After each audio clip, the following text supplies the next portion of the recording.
bunch of spam. Same with me.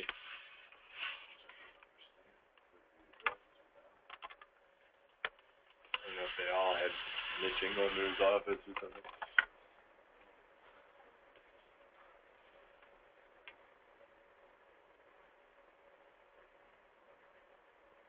Okay, Jody's in the meeting online. Let's see if we can get the audio.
Hey, I think we're good. Hello? Can you hear us yet? Yep, I can hear you just Hi. fine. Can you hear us? Just barely. Oh, just barely? Okay. Let's see. We'll try to speak. Okay, we can hear you now. Mike. Whew, that was a hard one. Awesome. Okay. So it's not pretty much everybody here.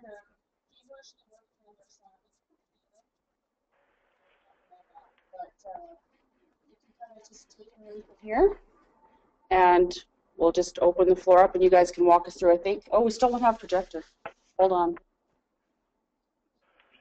We did have, and we've lost it. There we go. Oh.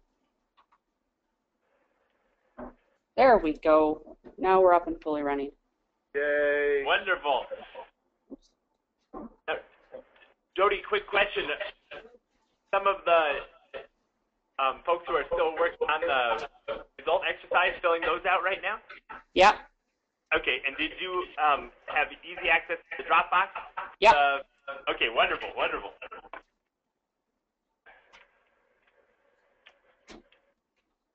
Whoa, hang on. Okay, so you guys can take it away. All right, have you gone through your opening remarks, I take it? So. Well, we just finished getting all done, so you guys can start with your opening remarks, and I'm going to kind of keep one of these sheets because not everybody has to be. So, go ahead.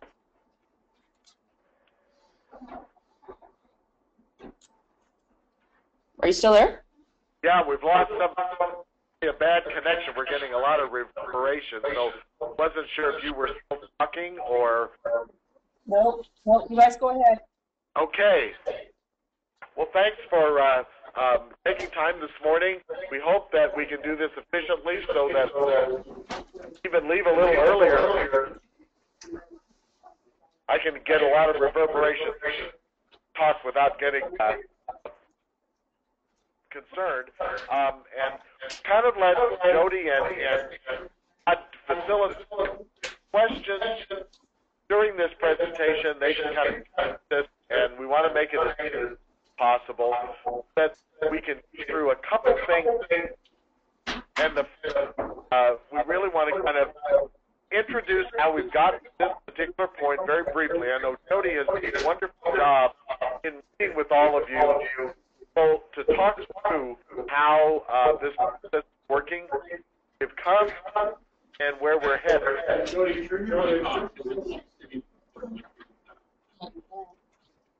Following that, we're going to talk a little bit about the program inventories, and I know that you're all starting to work on those. We're going to go through some things and give you some of our observations and general training, and then we'll go through and offer time for any questions you might have.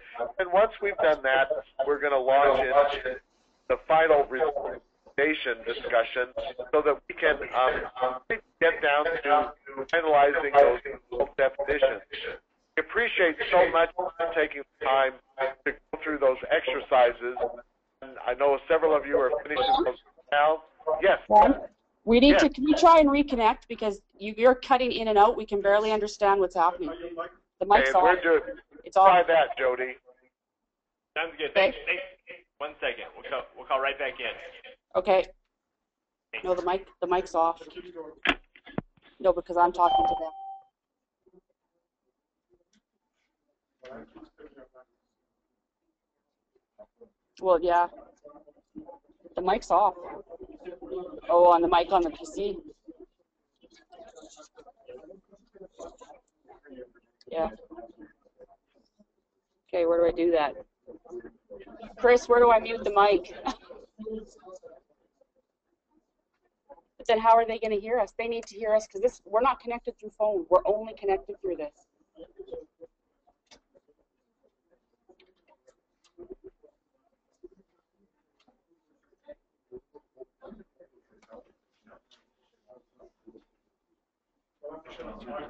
Okay. You know what? While he's speaking, I'll turn the mic off. It's here. It's actually his voice on the speaker that he picked up on the PC mic. So I'll turn the PC mic off while he's, unless we need to.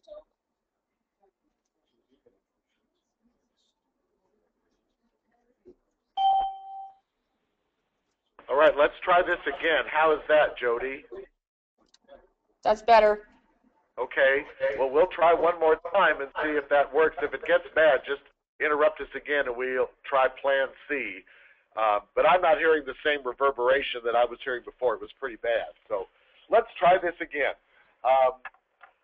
Thanks again for patience, and technology is always a fun thing to work with. Again, this morning our objective is to try to just bring us up to this point, talk through where we've been, how we've arrived here, and then not so much focus on the whole rest of the process, but really focus now on finalizing these result definitions so that we can start preparing for program scoring. But we also want to work with you on some observations on program inventory and allow plenty of time for any questions or observations you might have. We'll let Todd and Jody kind of facilitate that from your end so that we can make sure that before we conclude today, you're able to get some initial comments on program inventories, ask any questions that you have as we launch into really finalizing these and finessing these, and then again, really get down to a good discussion on the result definitions. So what we're going to start with is just a really, really high-level quick overview. Jody's already done such a wonderful job in meeting with all of you. I think we feel that everyone's pretty comfortable, but again, along the way, one of the things that Chris and I really think is important is we allow plenty of time for questions so that you're very involved and engaged in how this process is moving along. So this is your time for questions as well. We'll just have Jody and Todd and the folks there help coordinate getting our attention so that we can talk through the things that are on your mind as we hit these two critical steps of result definitions and program inventories. One of the things we wanted to make sure that everybody was really clear about is that this process takes place step by step, and we don't really have to look too far ahead down the road, even though it's always good to keep the big picture in mind. Today we are focusing in on those result definitions and hoping to, by the end of this meeting, have a pretty good idea of where we're heading as we are shaping those final result definitions for each of the results. And also, as John said, to be working on identifying that program service inventory. After this is done is when we're actually going to be back with you to talk through another training session by way of webinar to launch program scoring. But that's not even going to take place until towards the end of February. So you don't have to think about program scoring at this point. And in fact, we can't think about program scoring until we have all of the programs pretty much complete from your point of view with our guidance and review, and we have those results and result definitions. So for those of you, for anybody who has been thinking, oh man, how do I start the program scoring process, you don't have to worry about that. It's coming, and we'll be back for another workshop towards the end of February. Now, the second part of program scoring is that peer review process, and as we've talked with the team, peer review will take place after you're done with the program scoring process, and that'll be sometime later in March even. So again, for those of you who for it's helpful to keep track of a big picture calendar, program scoring will be more towards the end of February when we launch that, and then peer review will happen once program scoring is finished, and that'll take place more towards the end of March. Coming out of peer review, again, for just to keep the larger view in mind, all programs will end up with that final score. We'll be talking about, and this will come towards mid-April, we'll be reviewing all of the final program scores, talking about where there might have been discrepancies between the department score and the peer review team score, but all programs end up with a final score based on how they achieve the results, as well as those basic program attributes, and we evaluate them, we analyze them to put them into these overall quartile groupings, and we'll be able to see the spread, the differentiation across the entire city. And when we assign the program costs to each of those programs in the quartile, that's when we'll come up with the array, the first spending array, so that we can start to get into how are we going to be able to use this tool. And again, that comes late April, early May. We're actually going to be providing a lot of guidance during that process to talk through how did a program end up in a certain quartile, how did scoring take place, and then as we shift gears, how do you begin to use this tool? As we've continued to emphasize throughout our discussions with you, it is by no means a process where we get to the end and say, hey, great, look, we found low quartile programs, and it's a cutting process. That's not what this is about. And again, we continue to reemphasize that because we see it everywhere that we work, that this becomes far more about how do the departments begin to use this data to make informed decisions about resource allocation, and talk about resource reallocation, to talk about opportunities that you have to do things differently than what you do today. So again, that comes much later, towards the end of April, getting into that May time period, and we'll be back for far more discussion about how this concludes. So with that big picture, we're actually going to go now back into the process, and I'm going to turn it back over to John to get into a discussion here about guidance in terms of developing your program inventories. We know that you've really already launched down this process as you put together the 2013 proposed budget. We also know that what we want to do is help you get to a place where there will be even better discussions, that you will be able to really understand this question, what do we do? And we find that for so many organizations that are struggling with their fiscal situation, they're still at the level where they're talking about one department compared against another department. We just feel that this is the wrong conversation, that we really need to have a comprehensive, thorough understanding of all the programs and services we offer, both externally to the constituency, our residents, our businesses, our visitors, but also internally from our governance functions, those that are offering programs and services that support all of us in the organization. And so it becomes very critical that we go through this path so we're not asking the question, is one department more important than the other? Is one division more important than the other? This becomes something that I think most organizations are finding helpful, even if they never went any farther in the priority-based budgeting process, because they're gaining a new and clearer understanding of everything they do. They're able to communicate better how complex government is and how diversified we are in our services. Now, one of the things, though, that we want to make sure we keep emphasizing over and over again, none of this is meant to be about numbers or formulas. There's no magic formula that says, here's what a program should cost. We want this to be more at the level of what we do. What is that comprehensive list of all the things that we offer? Don't be intimidated. Don't be concerned. It'll be a long list. We expect that. Most organizations that aren't even close to the size of the city of Edmonton have at least 300 to 400 programs. The city of Cincinnati, probably the closest to you in size, had over 700 programs. Don't be intimidated or don't be concerned about this. We find that everyone at the end realizes that the benefits from the process become even greater, become even more important when we have a good understanding of everything that we do at the right level. But this is where we need to engage all of you at the branch level, at the department level, division level. We need to be able to talk about what are those program inventories. And you all are the best places to start. This isn't something that anyone else outside of your area can really start listing. Here's everything that we do. It's the important concept of comprehensively, what do we do?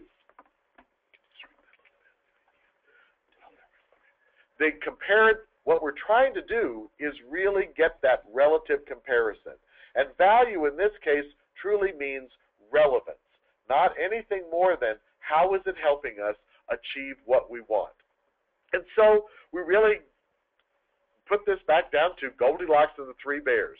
We want to make sure the program level isn't too big, isn't too small, but just right. Too big is still at that department, division level. We don't want that. We don't want the program inventory just to mirror our organizational chart. That's not what this is about. It's not about how we're organized. It's about what we do. Too small, we don't want to get down to tasks, things that are not worth tracking. So emailing, answering the phone, filing, those kinds of things are tasks. They're not programs and services. You will have lots of tasks rolled up within a program or service. Just right is where we're really trying to figure out how do we take our budget, or in your case, how do we take the programs that we've already determined from the program summary and really get down to a discrete enough level that will help everyone understand what is it that we do and make it more easily understood by those even outside of your own branch, your own department, your own division. We want this to be something that eventually we're able to communicate clearly to our elected officials and to our constituency so they understand truly what that order of magnitude is in terms of how much we do and what we want to accomplish. The objectives, as I said, are simply to get this comprehensive list. It's not to try to, at this stage, understand what needs to go. That's not what this process is about. It's about understanding what we do so that we can communicate this more clearly to everyone that's involved in helping us determine what's important to our community, as well as how we're going to allocate those resources. This gives us a better framework so that we can talk more clearly about how we need to allocate those resources. Chris showed you the tool that will be the end result of this process. For us, this tool is designed first and foremost for the departments, for the branches, for you all to be able to understand what you do and communicate and tell your story at a level that people will understand in terms of what are those services that we offer and how do they help us accomplish the results. It also is a tool that will help you understand if we need to do something new, if we need to add something that we can't add at this point because there are no new resources, where do we look to shift those resources to find ways to continue to expand and do the new things that our community requires of us even when we don't have new resources to add to this. It's really a tool to help us make better choices, not just about cutting. That's not what it's about. It's choices on how we could better use our resources to do the things that are important to the community. So even in times where new money is coming into an organization, we find that this discussion at a program level really helps people make better choices, whether it's starting a new program or whether it's shifting resources to begin a new program. We really want the discussion then for the elected officials to get away from talking about line item budgets to talking about program budgets. I think we mentioned when we were there that we have a new colleague that is approaching this from the elected official side. She was the president of the National League of Cities here in the United States and had been a 17-year elected official. And her general comment is, if you want me to talk about a line item budget, then that's what you're going to give me. If you don't want me to talk about a line item budget, then give me something else. And her perspective is this program discussion is much more what she as an elected official would like to focus on rather than the dollar amount being spent on office supplies. She wants to understand what are the things we do and how are we devoting our resources to those things. So when we get down to a program, you've got the entire organization, and in your case, branches enter into this, then departments, divisions, programs fall at the lowest level, but just above tasks, activities, and line items. We really want you to understand how to take your budget and roll up those line items, all those tasks, into a better understanding of what are we using those to do. And so this is what this conversation is this morning, is to help focus better what does that mean to be a program. Now, there is no black and white. I wish there was. I wish we could just give you a list of here are the programs that you should be talking about. It's unique to every organization. We want to be able to help you think through this to come up with your best listing of programs. Doesn't mean that everything we talk about this morning is the way you need to do it. This is meant to be a guide. This is meant to give you some examples from our experience in working with almost 40 other organizations. How did they approach this? We're not expecting perfection. We think that this will be an iterative process, that over time, these program inventories will become better defined, will become sharper, will become more precise in terms of what we want. But our goal now is, let's just get started and try to do the best we can. I think Jody sent you copies of slides that are very similar to this, and I'm just going to walk through them very quickly, but these aren't meant to give you, I have to answer every question, I have to sort it out this way. These are just meant as a way to walk through, as you're looking at your budget, to find different ways to decide what is a program. And in some cases, it may be based on who you're doing the activity for. Is there a specific demographic group? Is there a specific area? Is there a specific type of population? Especially we see in our recreation facilities, our parks facilities, our human services programs. Sometimes that is a great distinction to start with. Are we offering this for families, adults, seniors, children, youth, preschoolers? This is the way to try to decide, is there a specific demographic group? Is there a specific area of the community? Are you doing this for business versus residential? Are you doing it for a targeted group of developers versus just your regular citizen constituency? It's asking that question, does this make sense as you're looking at some of those big programs you have in your program summaries? Would this be a good way to try to break that down to an understandable or discernible level? Maybe it's more, where are you offering? Is it a specific area? Is it a specific location? Is it in the downtown area versus the suburban areas? Is it in a specific part of your community? Is it underground? Because Edmonton has so much underground going on as opposed to above the ground. This is another way that you might wonder, is this a good way to differentiate one service from another? Does it affect a certain asset? Are you doing this to a park? Are you doing this to a greenway, a right-of-way? Are you doing this to an underground parking lot versus an above-ground parking lot? Are you doing this to a specific facility? Are you doing it to a vehicle? Are you doing it to a piece of equipment? That may also help you decide what is a way to differentiate how you're doing a program. What is a separate program? How is it funded? This is clearly something that if you look at what you do and you have a fee or you have a grant that's coming into the organization that says, we're paying you to provide this program or service. We're giving you this grant to offer this. For example, in police departments, we see very often they get a grant to run DUI checkpoints. Well, then a DUI checkpoint is clearly a separate program because there is a fee or a program revenue or a grant coming in to pay for that particular program.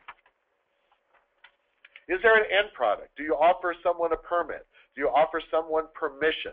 Do you offer someone admission? Do you give them something in exchange? Maybe there's a sale exchange that goes on. Maybe there's a final report. Maybe there's a certificate of occupancy. Maybe there's a bus pass. You really need to think in terms of if there is something that you give in exchange or in return for something that an individual wants. That could be another way to truly differentiate between what's a program and how you can do this. Sorry, I skipped one here. What percentage the resources that you offer? I'm sorry, I skipped a slide ahead of you. I apologize. We're really looking for understanding better how to break down that budget so that we can understand how resources are being offered. And we'll give you some tips in this along the way here, just to really get down to, let's get a good mix of how our resources are being devoted. Do you use specialized resources? Is there a special technician? Do you need someone that's got a GIS background? Do you need a traffic engineer? Do you need someone that's got analytical skills? That may also help you differentiate one program for another based on the specialization of the resources that you need to provide that program. Has someone told us we have to do it? Is there something in writing, a statute, something from the province, something from the federal government, something even in your own city code that says we need to do it? If there's something specifically that indicates a written legislative act that says we have to provide this program or service, that should be standalone because we need to evaluate it because of the fact that this is a level of mandate that we need to identify as we're going through and evaluating the relevance of our programs and services. Some of you may have a type of service. Is it replacement? Is it preventative? Are you providing information? Are you providing instruction? Are you providing protection? It's what type of service are the citizens getting? This is another way that you can help differentiate. And now to the slide that I was already talking about, the end product, and I think I've gone through that pretty well. Think about if there's something someone is getting in return. That's another clear indication that this might be a program or service. Is there someone outside the organization, outside the city, that you know offers something very similar? Well, here is an example of something that, okay, you would consider a standalone program or service. Do we advertise? This is really going to be the critical area. We find that in so many organizations, if you just look to your own space on the website, in your own promotional and marketing materials, and frankly, in the information you put together in your program summaries, there's a lot of rich data there that will give you a clear indication of this is probably a standalone program. If there's a telephone number on the website that says call somebody to get this particular program or service, that's a standalone program.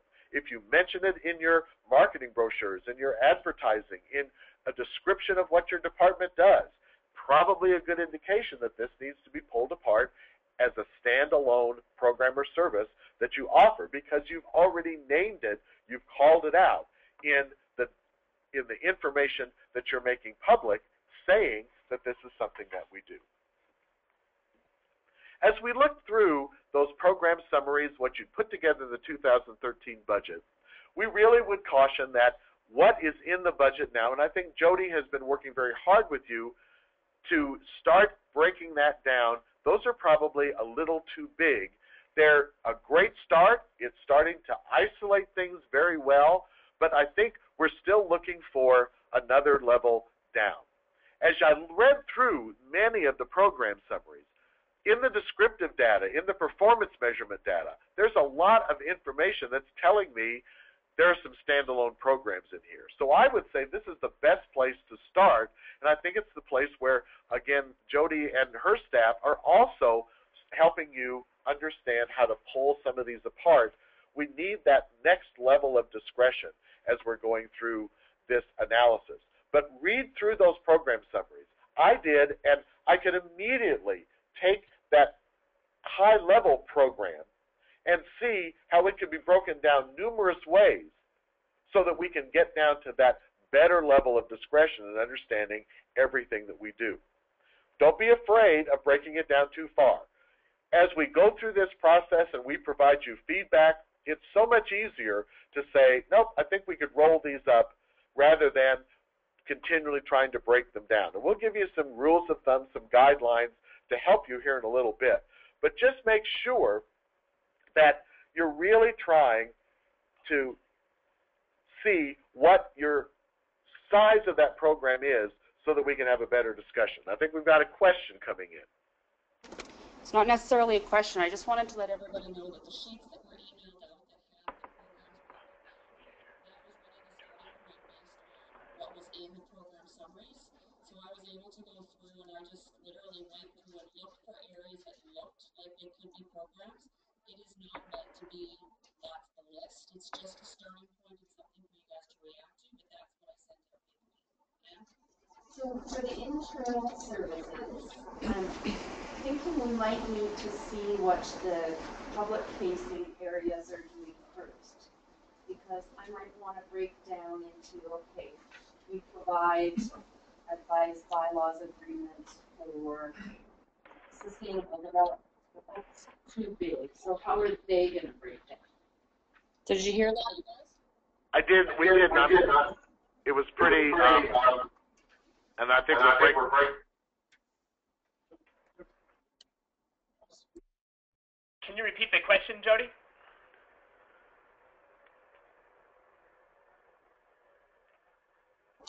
So the question was, it came from Ann Jarbin. She's the branch manager for law. Yes, And yes. she was wondering for her pieces, would it make more sense for her to wait and see what the outward community-facing ones are doing so that she can align hers with the way they're breaking theirs down? So she provides legal services for all of those areas. So should she be breaking them down based on how other departments are doing it? You know, I think in that case, legal services, let's try to think in terms of, is there a way to differentiate between the type of legal services regardless of which department?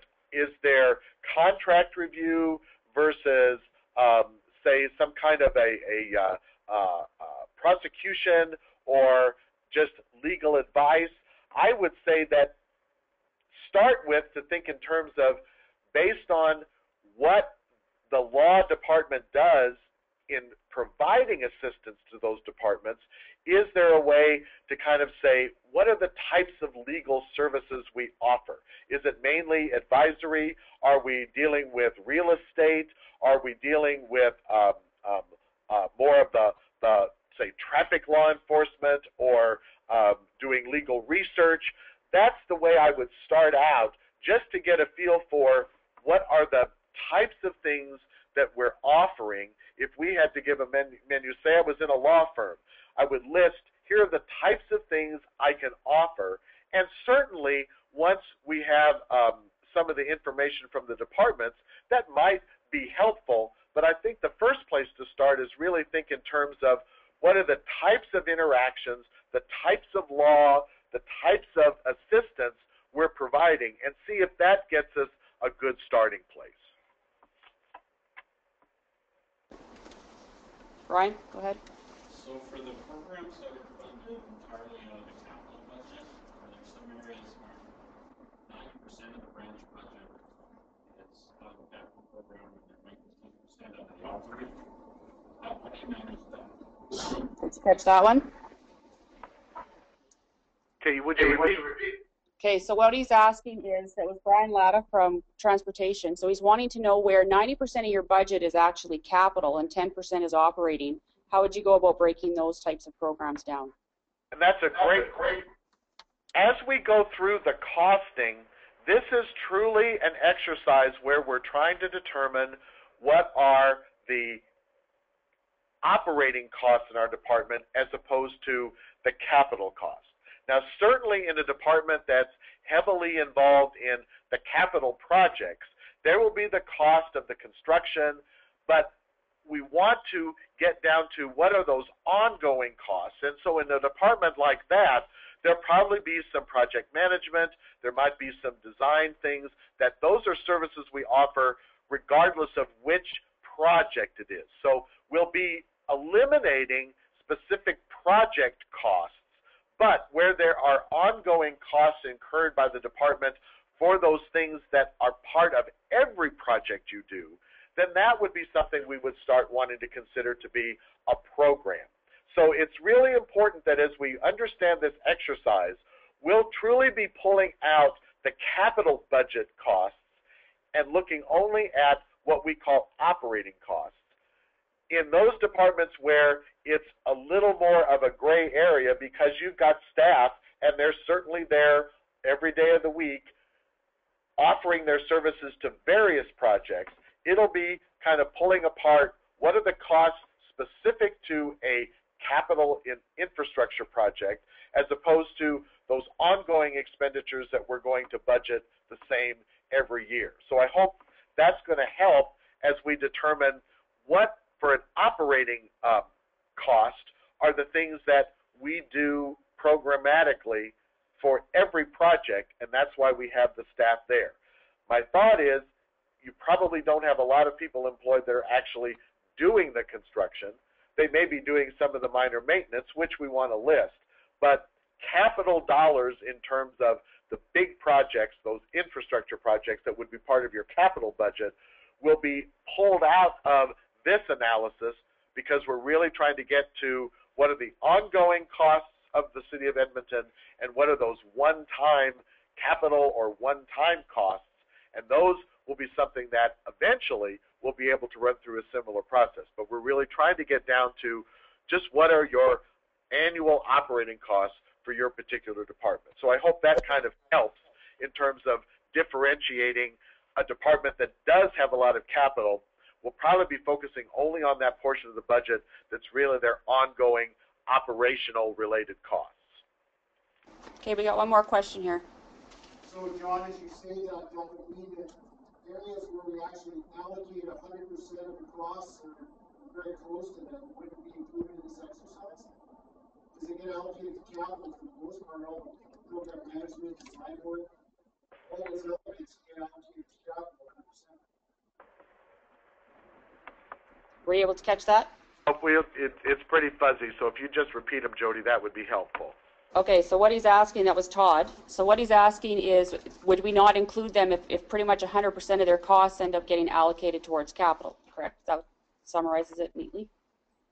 And I think that's where we'll want to talk to you in terms of, we know that we allocate them to a capital project, but we may want to talk in terms of when we're costing that out. Do you want to identify what are those folks doing unless they are involved specifically in the actual construction or completion of that activity to build something or to construct something. So we can talk a little bit more, I think, offline to determine, do you want to include those areas as part of your ongoing operations to account for the personnel that's there? And we normally see that in organizations where you've got staffing, there even though they are charged from an accounting perspective to a capital project, are we still at the expectation that we have folks that are incurring ongoing day-to-day costs that are just assigned to various capital projects? So maybe that's something that we can visit about as we're going through these program inventories and the costing to make sure that we're capturing exactly what you want to see in the model. Okay, any more questions for right now? So I would probably suggest that Joe and Brian, you probably want to have some dialogue with them independently just to make sure that you guys are both on the same, or and Chris as well. Anybody that has major construction, you probably want to be meeting with them and together as a group to make sure that you're looking at it consistently. More so weed and berry. Oh, okay. Okay. And I don't have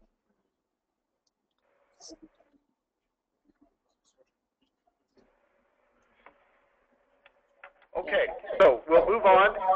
Just quickly, some general rules of thumb. And again, you'll see in red, nothing that I'm talking about needs to be a formulaic conversation.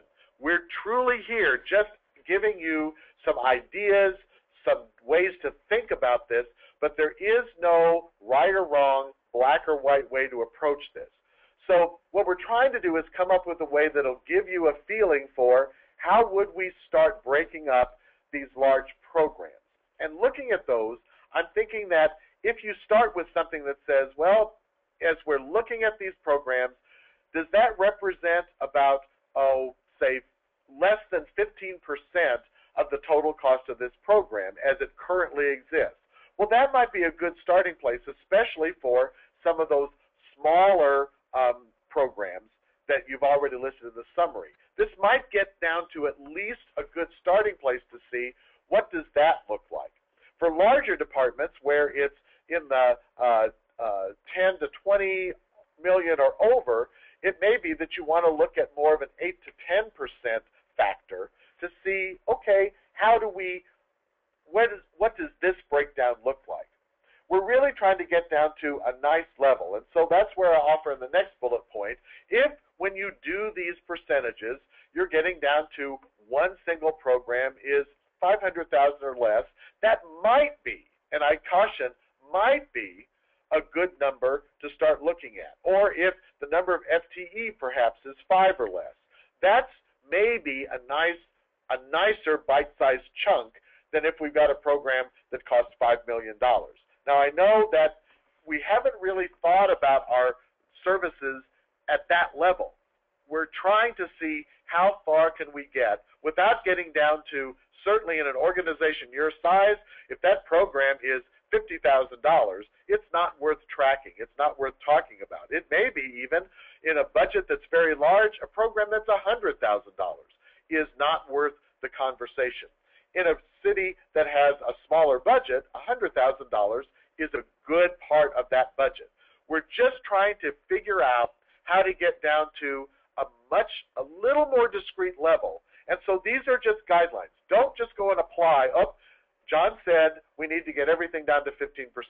That's not what I'm saying. I'm just saying that as you start pulling things apart, if you've got something that is larger than 15% of your total budget, or if you're a large program, if it's more than 8 to 10%, you may want to ask the question, is there a way that this could be broken down a little bit more?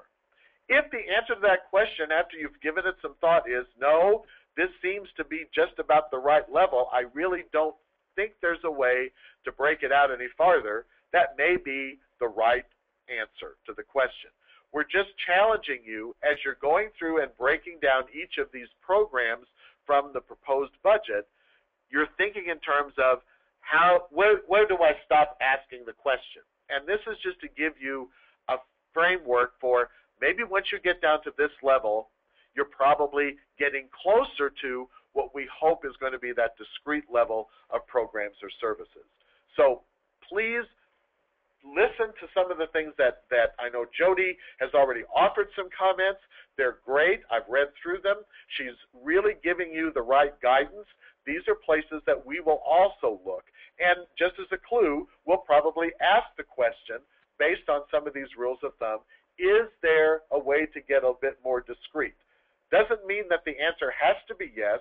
It just means we're encouraging you to think through so that these conversations can really be beneficial at the end of this process. What to watch out for? Normally, and I say normally, a program does not equate to a facility.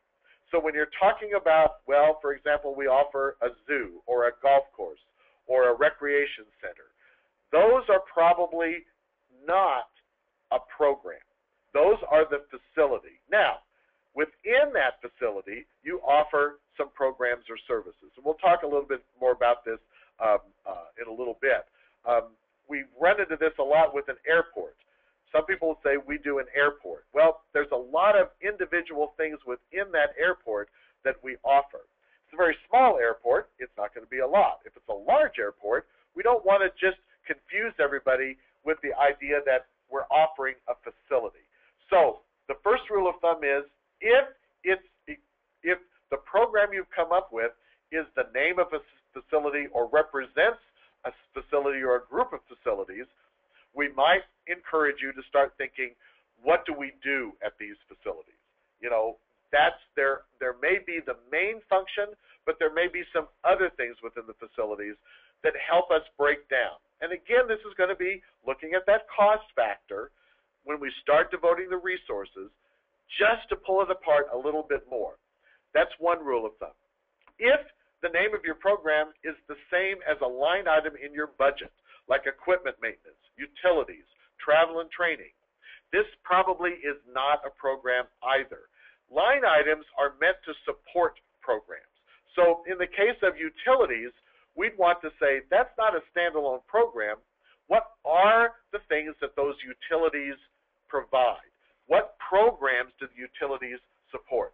Travel and training is the same thing, unless you are perhaps in IT or in human resources where you're providing a corporate-wide, a citywide training program on new software or on employee compensation. Those are training programs that you offer to the organization.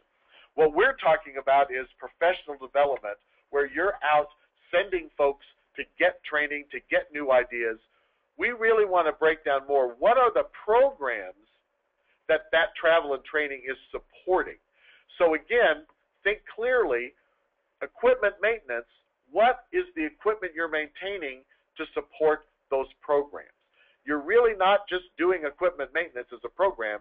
It's part of a function that you're offering because the equipment serves to benefit that program. If you list a revenue source, if you're getting a revenue, most likely the revenue source itself is not a program. That's just how you're funding the program. So be careful that you're not just listing your revenue sources, that you're listing the program, and then we'll be associating those revenues with that program as we go through the final costing process. And another clue is if the program name is the same as your branch name, a department name, a division name, it may be that that's the right program, but try to come up with a program name that differentiates it from the organizational structure. We want to be sure that we're not confusing people as we go through the discussion of programs to make them think that we really are evaluating our organizational structure, a branch, a department, or a division. So as you're looking through it, if it's the program name is the same as your department, your division, your branch, think about how either you can retitle it or perhaps it's still too big and needs to be broken down a little bit more. I won't go through these in detail, but for example, if you're looking at a golf course, here are some things that we see traditionally offered in golf courses. So it's really getting down to more than just a golf course. There are all these operations, and I think from this you can start understanding why it's so important not to have the discussion about is the golf course highly relevant to our organization. It's what are all the things within the golf course that if push comes to shove or if we need to reallocate resources, we're not offering up the golf course in its entirety. We're truly looking at the things that we do within the golf course to frame the conversation that maybe these particular programs within the golf course aren't as relevant to the things that we do as are some of the other areas. And if we have to make choices, we're not talking about making a choice about the golf course or the zoo. We're able to have conversations about components of those large operations that may be worth discussion in terms of, should we do them differently? Could we do less of them? Or should we be doing them at all based on our analysis? This is something that in Jody's conversation with bus operations, probably a large component of what we do in that particular program has to do with the operations. If there's a way to look at how we do things differently, how we might be able to differentiate, so again, if we have to have a discussion about what is relevant to our bus operations, we're not looking at the entire program. We're looking at all these individual areas within this. And this is just, again, some ideas. Doesn't mean these are the final programs for bus operations, but just some areas to explore if this would be a way to take a rather large program and break it down into a little more discrete level. Here's an example that I pulled from some information that Jody had provided. River Valley Operations was one of the large programs in the program summary. It's already been broken down to the areas on the left, those 4 areas. But as I looked through the description, all of those other things popped out at me as potentially areas that might be worth identifying because they really are more of a discrete level of what are we doing. And again, some of these, if the dollar amount or the number of FTE associated with these doesn't seem to make sense, or the way we've broken it down, it doesn't mean this should be your final list. This is just a way that we've looked at it and said, here are some opportunities where there are some large potential cost centers that you could break this program down a little more efficiently. Fire rescue operations, another one, similar. And you'll have all these slides available. It's simply taking what has already been broken down and saying, could we break it down just a little more discreetly? And again, I only took these other items from the description that was already in the program summary. So it's not that I've added things that are just what other organizations do.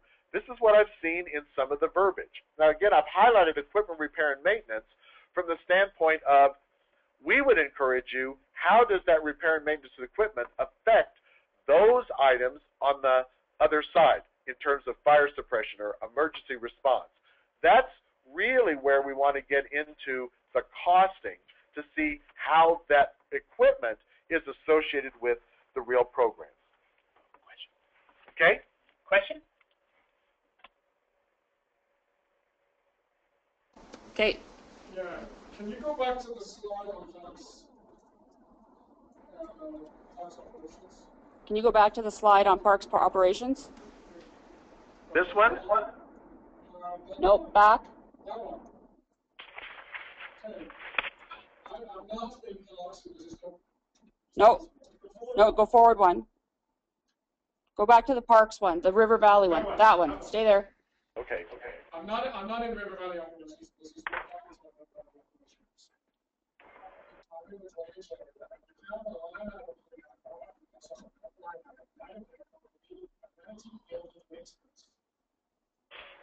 My operation, we do not give out an order maintenance for my operations. We can have all of our buildings for the efficiency point of view. So this is the maintenance for all our buildings. We want to break out the centralized cost like that to get to the cost that we need to break down.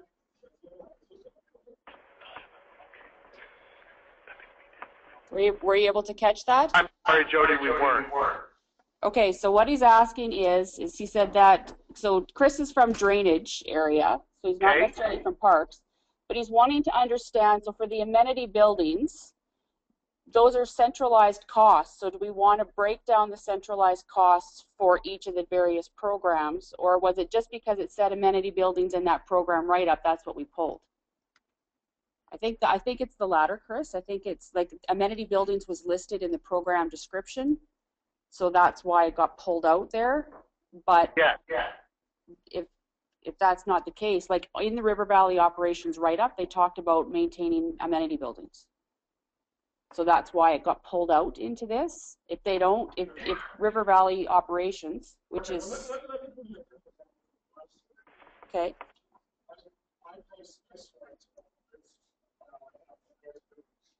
Okay.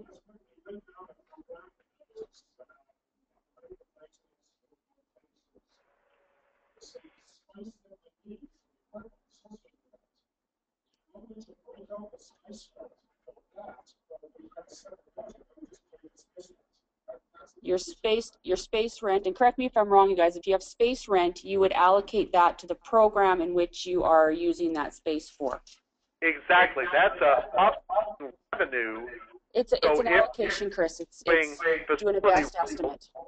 You'd be able to associate program costs with that, but you're still offering a program. For example, in picnic sites or picnic shelters, you may be offering those at a rental, so that you're offering the picnic site, and all of these things help offset the revenue helps offset the fact that you're doing picnic shelters or picnic sites. So that's where we want to make sure we're associating those program revenues with the program, but not necessarily confusing them as a program in themselves.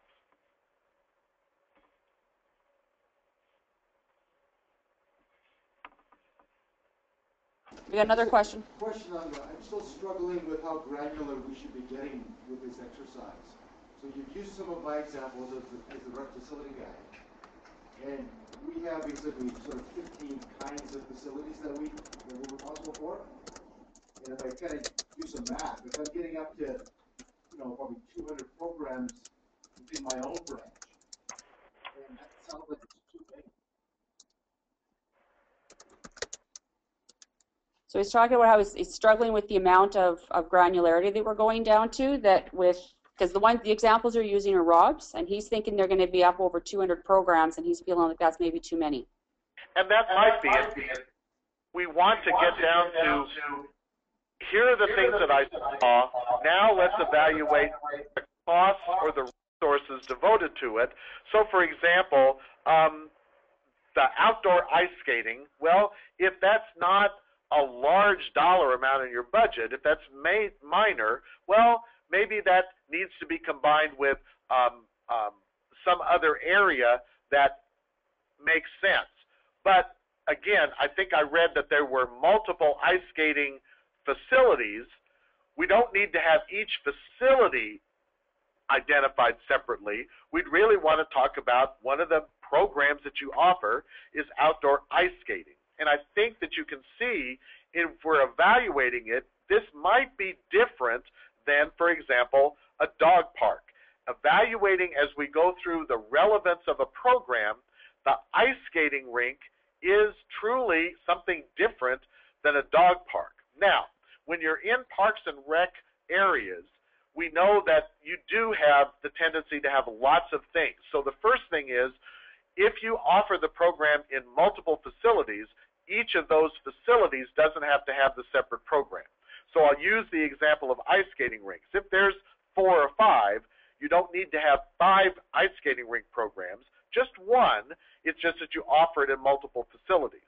For recreation programs, for example, we don't need to list every single type of program. You may want to roll it up and say, what is the difference between the fitness programs versus sports leagues, and leave it at that. So we're not having to differentiate between baseball, basketball, volleyball. We're talking about sports leagues versus recreation programs versus fitness programs versus maybe some organizations offer craft programs with knitting or things like that. Then maybe break it down between adult versus senior versus youth.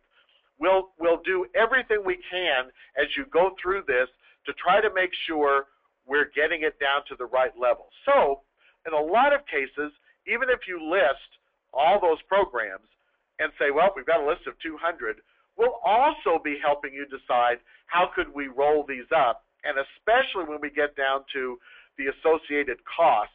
That's why we gave you that kind of rule of thumb. Let's see if we can get them into a little smaller chunks and try to separate some of the areas where we can really see that this is different, this particular program is different than that program. And that's where specifically dog park versus outdoor ice skating, in our minds, is probably worthy of a separate conversation. But how do we make sure that we're not getting too discrete?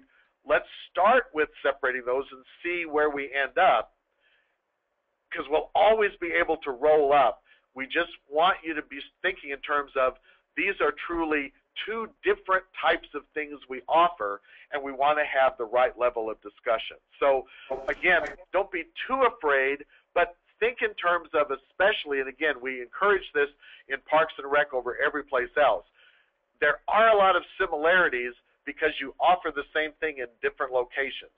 We don't have to break it by location.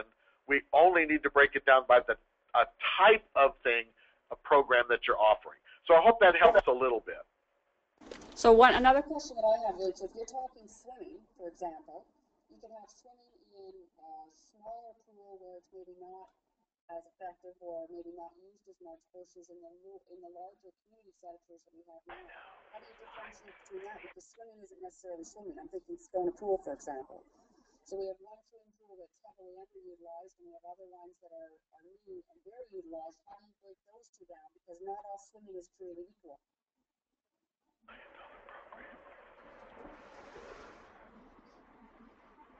Jody, I'm sorry, you weren't talking into the phone, and Okay, so the question is for swimming, for example, we have one group, a swimming pool, for example, that's very underutilized, and yet we have new rec facilities, and the swimming pools are heavily utilized. So how do you break down something like that? Because not all swimming programs are going to be equal. And I think that that's where the first case is. We want to understand you're offering the swimming program, so that we can determine, first and foremost, its relevance to the overall mission of the city of Edmonton. Then, really begs the question, once we've determined that, is the right discussion level of service? Is the right discussion efficiencies by only offering that service in smaller facilities? And I've got a suggestion that as we go through this, one of the things that we may do in our evaluation process is associate, as we're going through the inventory, if this program is offered in multiple locations, let's flag that so that we can also then in the model be able to determine, here's a program and it's offered in multiple areas. It leads to a question, if that program is a high priority to the community, we do need to have the conversation, but does it need to be offered in all of the locations, or should we be looking for efficiency? So I think the concept we want to get across first and foremost is our first goal here is to get the idea of what is it we do and determine how relevant is it to the results we're trying to accomplish. Once we know that, then we can start asking the different questions about whether or not we should stay in that business, whether there's a need for that, is there another way to do it? Plus, if it is a high priority, then we need to have the discussion about where are there efficiencies that we can accomplish. But if it's a low priority, maybe the efficiency question isn't where we start. If it's a high priority, it would be the place to start. So Jody and Todd, I'm going to suggest some flags that we put into the model as people are scoring to get that data accumulated. So if we are offering this program in multiple locations, it will lead to the question now, are all those locations where we're offering the program as effective, and do we need to offer it in multiple locations? So let's talk about that as we're putting together the model. I think this gives us a good opportunity to get to that question. But again, first and foremost, this first part of the process is to understand what we do and how relevant is it to the objectives of the organization, and then all of these other conversations can follow very easily. Okay, carry on. Okay. And I think you'll get these, and again, this is just another example. I won't go through it. Just say, just pulling it apart, if you've got one large program and can see that there might be some differences. At the end of the day, it still is, and to the point of the gentleman that just had asked the question, it may be that the level of service doesn't need to be broken down anymore. But you're going to know that better as you think in terms of how many FTE are devoted to this, how much of our dollars in the budget, and that's where we're trying to get that rule of thumb to say, let's break it down to at least a cost level that is worthy of a discussion. So if it's too big, we're rolling maybe several things into that bear the need to have a separate discussion. So we're not in total looking at this large program and saying, is this relevant or not? If there are components within the program that might have a different degree of relevance, we want to be able to preserve that as we go through. So finally, again, I can only emphasize, you all will have to be able to develop your inventories. That's the important part, and we'll just give you ideas, coaching, guidance, feedback, but at the end of the day, we want everyone to feel comfortable. This seems like a good listing of what we do. And remember, one of the most important aspects of this, outside of anything we're doing in priority-based budgeting, is to start educating your elected officials, the organization, the community, on just what it is that we do so that it's something more understandable outside our own branch or department, but something that truly communicates the vast array of everything that we do. Just a caution, make sure to assign program names that are concise and easy to understand by someone outside of your area. Try to avoid acronyms, and if there is an acronym, then spell it out. Don't just use an abbreviation or an acronym that's understood by you. This should be something that if you communicate it, Chris and I will understand a little bit about what that program does. If, even at that end, you think that, boy, this just may not make it clear enough by using this program name, just make sure we've got a brief description that gives someone outside of your branch or department a better idea of what this program is. Not a tutorial on everything it's involved, but just an understanding basically of what you're offering. If your department provides funding to an outside agency, it's really important that we also capture these in this exercise. So we had this in another organization where they were giving money to several organizations to provide additional services. Well, we need to kind of get an idea of what are those services being provided by that contracted agency, so that we're also evaluating that. It isn't fair that we just assume we'll continue funding those outside agencies without evaluating what they give us in return in terms of a program and service. So again, if you're giving funds to an independent contractor or to an outside agency, we need to be understanding what are the services or programs that we're paying that money to provide for our organization. In your program inventory, many of your departments are going to have part of your function as being administrative. Now, we separate administrative from governance. Governance programs are those that are offered internally to most or all of the departments. So the law department provides governance programs to help internally support many, many, many other departments. But the administrative costs within the law office are not governance programs, they're administrative programs. We want to identify those, but that will be a process that we go through in the final stages where we're not going to prioritize departmental administrative programs, but we're going to work to allocate those among all the programs that your branch or department offers. So the governance distinction is that should be something that your department would be offering externally to most or all of the other departments in the city of Edmonton. Administrative programs are those that are strictly there to support the programs and services that you offer within your own division, department, or branch. We'll probably not score them. We will evaluate those costs and allocate those out to the programs within the branch, department, or division that those administrative costs support. So it's important that as you go through this program inventory, many of you may just have administrative functions that oversee the entirety of everything within a department or a branch. That's fine. We want to capture that. But as we go through the scoring process, we're not going to treat these as governance functions.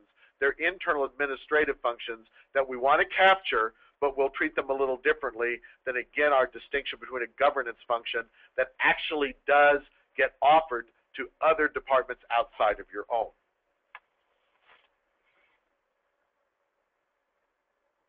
It's going to be important as we go through this, always think in terms of we'll need to have a way to identify what are the FTE that probably are associated with this program as we break it down. This isn't an exact science. We're not going to audit these numbers. We're just asking that you've already done a great job of associating FTE with the programs in the proposed budget or the 2013 budget. We really want to make sure that we're taking these and allocating them as best we can to the program level that we're going to come to. And that's the same way with the cost. We'll just want to come with reasonable accuracy. We're not going to hold you accountable to this as much as we want to get a good feel for what's the value, the resources that are going to that program. If you have a program that crosses department lines, we'll need to talk through, we still want that cost that's in your budget to be allocated, but you may want to work with the other department in terms of making sure you've accounted for everything properly, and then we'll talk through scoring when we get to that stage. If the program is divided between different divisions within your branch, it's not important to break those out separately. We're wanting to do this at a larger level so that we're not saying that this is the same program, but personnel from different divisions within the department are doing the same program. We can take care of that when we're allocating the cost of the personnel to that particular area. So you've already seen the template. You're already working with that. It's just important that we utilize this information to come up with our best understanding of what we do. Again, there is no right or wrong. There is no formula. There is no hard, fast rule. The purpose of this morning was just to challenge you to think differently about how to break it down into a little more discrete levels. When we get to the end of the day, Todd and Jody will also help us agree, have we reached the level that seems reasonable? We encourage you that this isn't about just trying to make this an exercise in busy work. We're really trying to get down to the discernible level of things that we do that will help us have better conversations. And so it's really trying to differentiate all the wide variety. And so this morning was just, again, a coaching session, ideas, guidance. As we review these, we'll give you some feedback, but at the end of the day, it's up to all of you to determine, does this seem like the right level of discussion that we want to have as we go through the final stages of priority-based budgeting. So I'll stop here and say, any other questions that you have, anything else that we can help as you go through to try to refine those program inventories just a little bit more. Are there any last questions for John on the program inventory piece?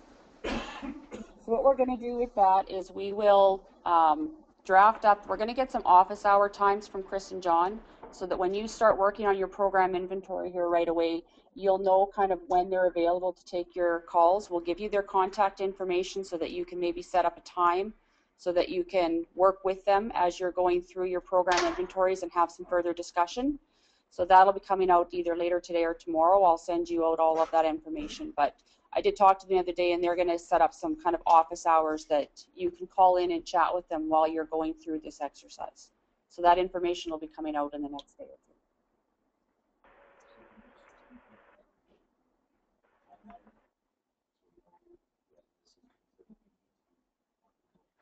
So Jody, just a quick question. We've been going for a little while.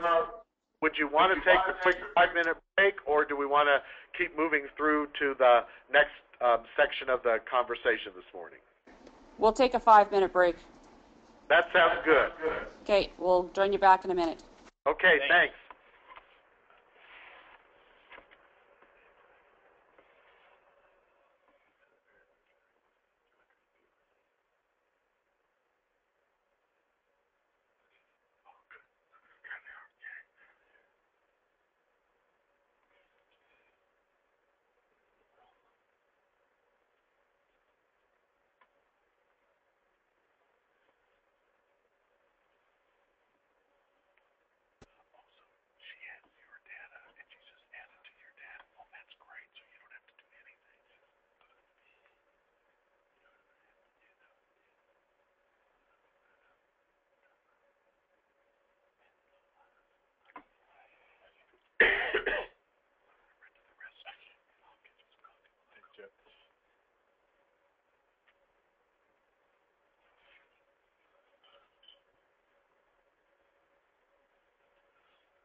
Okay, you guys ready to come back? Yeah, Jody, we're great. Okay, you guys, we'll get started again. Everybody coming back to the room? Yeah. Okay, you guys, we're going to get going again. So we're going to get started on the results validation. Mike's been inputting the some responses from those of you that came this morning and have been sending them off to Chris. So take it away, you guys. All right. The screen back started here.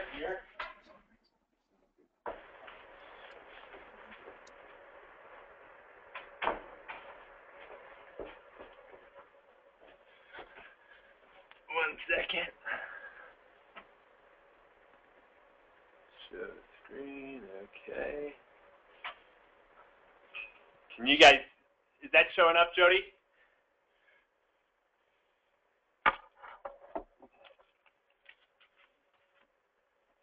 Yes, it is showing up. Okay, perfect.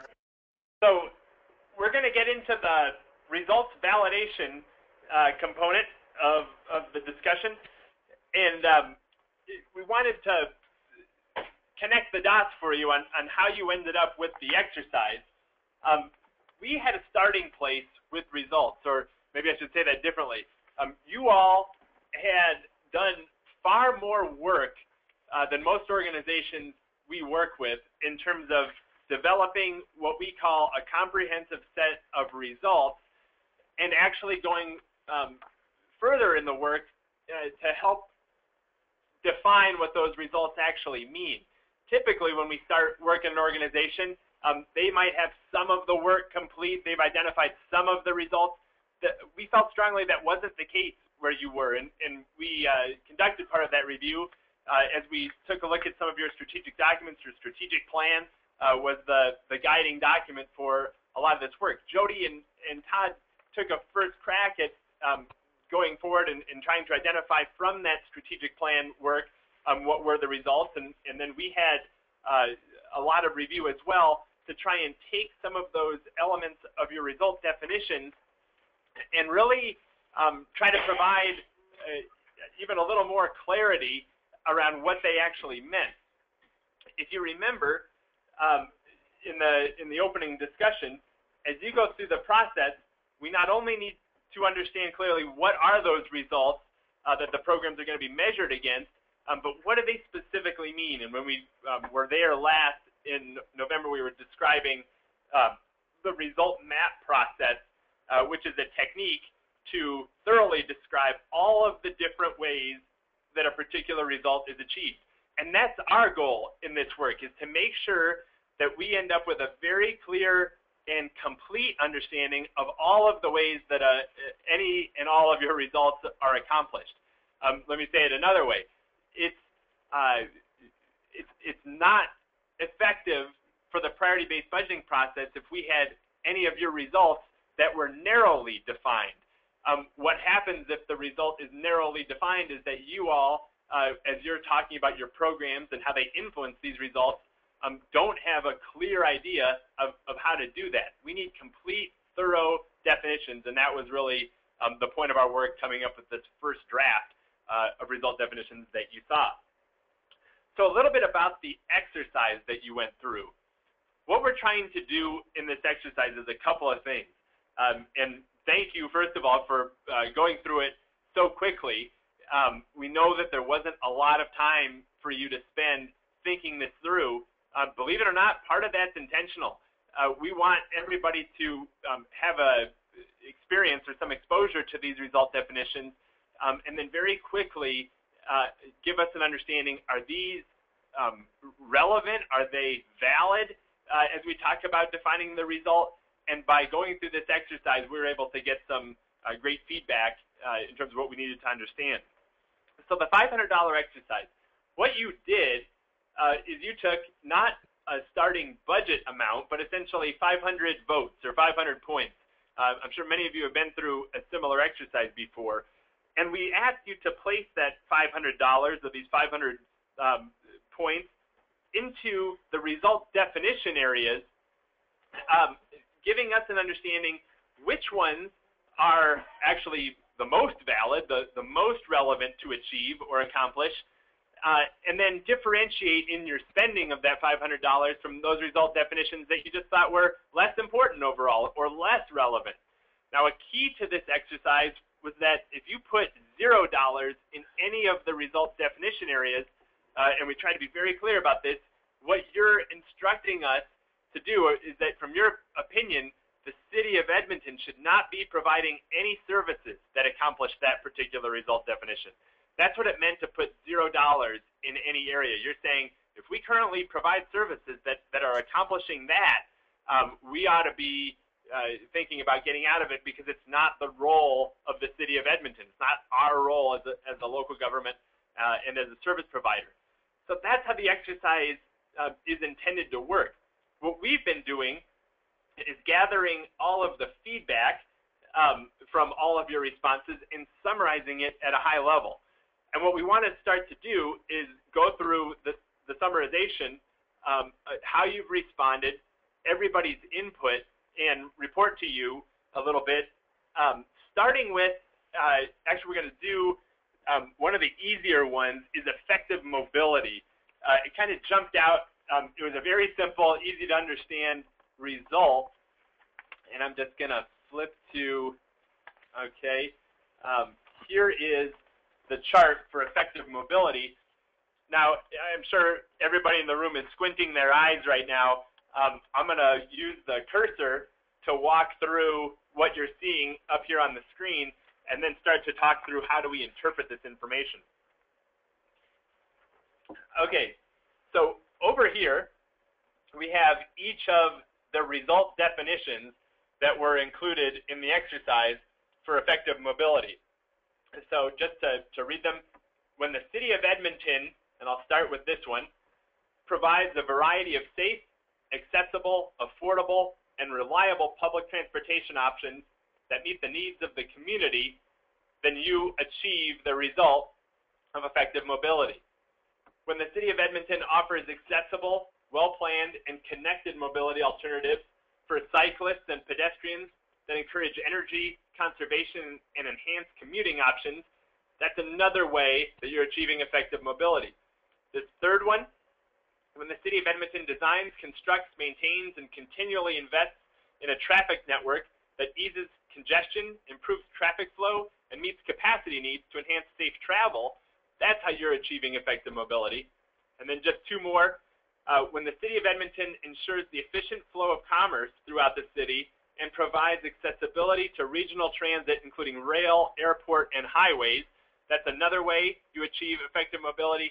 And then lastly, when the city of Edmonton provides for a safe, integrated transportation network that ensures local and regional connectivity for motorists, cyclists, and pedestrians alike, that rounds out the result definitions for effective mobility. So you all went through and you allocated your $500 not just to effective mobility, but across the board to all of the result areas. In summary, this is how your investment specific to this result turned out. You can see here in blue, and I'm going to change this yellow because it's a little bit hard to read here. I'll make it green for dollars. Everybody can see that. It's still not the best. We'll go mint green. How's that? Perfect. We're looking at two things. These are the result definitions, and they're ranked now in order of the highest investment, which was provides a variety of safe, accessible, affordable, and reliable public transportation options that meets the needs of the community, down to the smallest area of investment, which was offers accessible, well-planned, and connected mobility alternatives for cyclists and pedestrians that encourage energy conservation and enhance commuting options. That's what you're seeing in this light green area on the screen.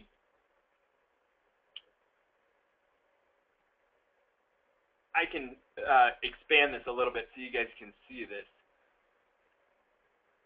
All right. Hopefully that's a little clearer, zoomed in at this level. In the blue bar in the background, this represents the percentage of investors who put at least something, or the number of investors overall who put at least some investment in the result area. So you can see The smallest was also the smallest dollar amount recipient, and there were 17 of the total participants who put at least some investment, even though it might have been small, into that result definition area.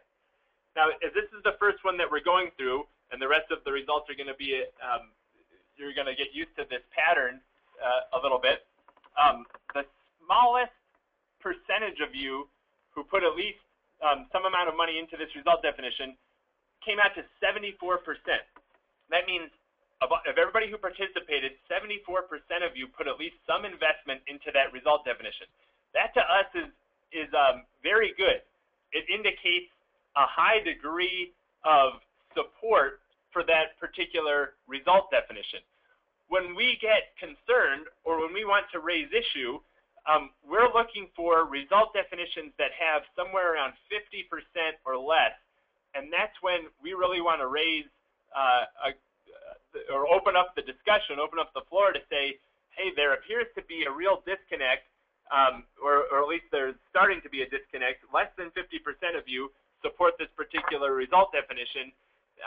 Let's talk about it. Let's make sure that we are clear going forward. Are we going to include this result definition, or why did so many of you not support it?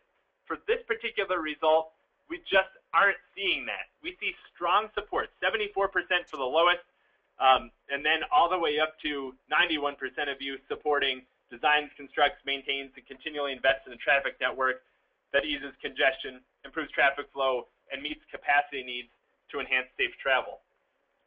So as we are evaluating effective mobility, we're very happy with the support for these result definitions, at least in terms of how you responded. We're going to open up the floor here in just a second to let you talk about that and see if you still had some reflections. There was one other component to the exercise, and I think you all remember in each of the result areas, we left open additional room for what we called a missing result definition, or add your additional result definition here. We left some blank boxes. For this particular result, we didn't see any additional ideas that were contributed, which is just fine, but we're always wanting to make sure, is this complete? This is what we saw from the information that was provided and that existed in the strategic plan, but we always want to make sure before we move on from any of the results, is this not only representative of valid results definitions, but is there anything missing, or can we really move forward with this result as defined? So as we open up the floor for discussion, again, we picked an easy one right off the bat because there was so much support. As we get into some of the other result definition areas, we're going to continue to look for the low percentage areas and ask the question of you, what do you think about this particular result definition, and is there anything missing? So we still want to ask the question, even though we didn't see anything missing, is there anything else that you all felt could be included in this, or does this feel like a really complete result definition? And I think the only thing we want to offer as we go through these is we want you to look at these as standalone results, as if this was the only thing that you were wanting to accomplish. Even if you know that, oh, well, my idea is somewhere else in another result, that's fine, but we want to make sure that we're comprehensively understanding what effective mobility means to the city of Edmonton, regardless of how any of the other results are defined. So we really want you to get your mind around the fact that we're not trying to build just this result with specific things that cover uniquely mobility. We want this to be comprehensive in terms of how you feel the city can achieve this result if it were the only thing that you were in business to do, that you could understand effective mobility. So as we go through this exercise this morning, be careful not to just think, well, I know that my idea, even though it is associated with effective mobility, it's mentioned someplace else, so we'll pick it up there. We want you to think of this each result as if they were standalone and the only thing that we were trying to accomplish. So is there anything that you feel is missing out of this one, out of this group of definitions? It's going to be a speak now or forever hold your peace kind of meeting. Yeah, until council changes it, but that's, as we move forward, these will be the definitions that you'd be scoring against. So if there's something you think is missing, we need to identify it now. Kind of looking at the transportation folks, and I'm not making eye contact with a whole lot of them here. Is this one pretty straightforward? Like, are we good with this one? Charlie's nodding. Brian? If anything, there's overlap. So what Brian is saying, he's finding that there's overlap between them? Overlap amongst the definitions of this result, other results, or overlap actually within the result definitions of particular results? Overlap within the results that we're looking at right now. Okay. Between them. And that's okay. The overlap is acceptable. There is no question that something you do to provide reliable public transportation options also crosses over into connected mobility alternatives. I mean, there are going to be things that you do that influence many of these. Now, think about this. We are going to move into program scoring in the next stages of work, and if your program is helping to accomplish many of these result definitions to a high degree, then at that point, and I don't want to jump too far ahead, but just keep in mind, that's how you're going to demonstrate that a program that you offer has a high degree of influence on achieving the result overall. Just to Brian's point, I want to be sure we try, even though there is certainly some interweaving, we do think that each of these captures a specific concept. And I know that, I think Chris went through this earlier, but just to reiterate, these are all things that as we worked with Jody and Todd to look at what was in the strategic plan, we were pulling those major concepts so that we could articulate them more clearly so people understood what those major concepts are. So I would say that while there are some things that might have been able to be stated as one thought, we felt that some of these had important areas. So for example, the first one is really just about trying to describe public transportation overall, while the second one is really to talk about the mobility options, that multimodal network that you want to build, so that, again, we're talking about energy conservation, commuting options, and giving people alternatives. The third is really about the whole concept of designing, investing, maintaining, but making the traffic network dealing with congestion, traffic flow, safety. And the fourth one is really something that we picked up, and it's unique to the city of Edmonton, about the flow of commerce, that was a concept that was being expressed pretty intently throughout the definition. So we wanted something that really talked about commerce and tied it into the rail, airport, and not only highways, but rail and airport, which wasn't really mentioned in the others. And then the final one was really to hit the concept of regional connectivity for everybody, that this was about connectivity. Now, it could have possibly been incorporated into one of the others, but we thought that the concept of the regional connectivity was something that appeared to be a separate idea that needed to be broken out. So we're not trying to duplicate as much as we're trying to really hit some of the major points. So I hope that explains it a little bit, where they're truly not meant to be exactly the same.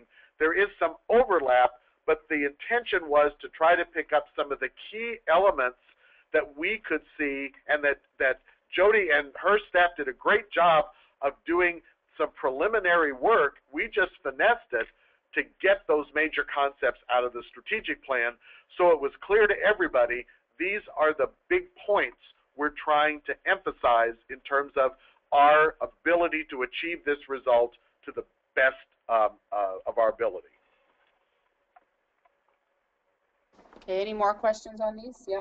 Just a question or observation between the categories, effective mobility, transformed urban form. Is there any intent at all to capture any cross-referencing or relationships between two areas? So your mobility network has relationship with the land practice plan and compact urban form, and that piece, or does that really get in the way of this kind of exercise where we're trying to keep things within?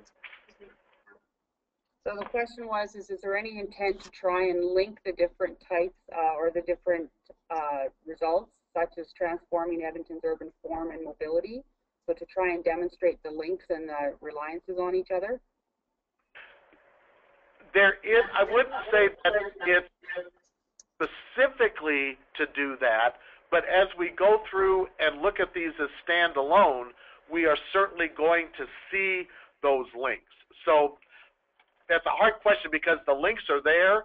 I wouldn't say that the intention is to try to write the definitions so they do link as much as it's looking at the way you define mobility and trying to capture those concepts, but knowing that those links will appear because those are things that I think have a common theme for the city of Edmonton.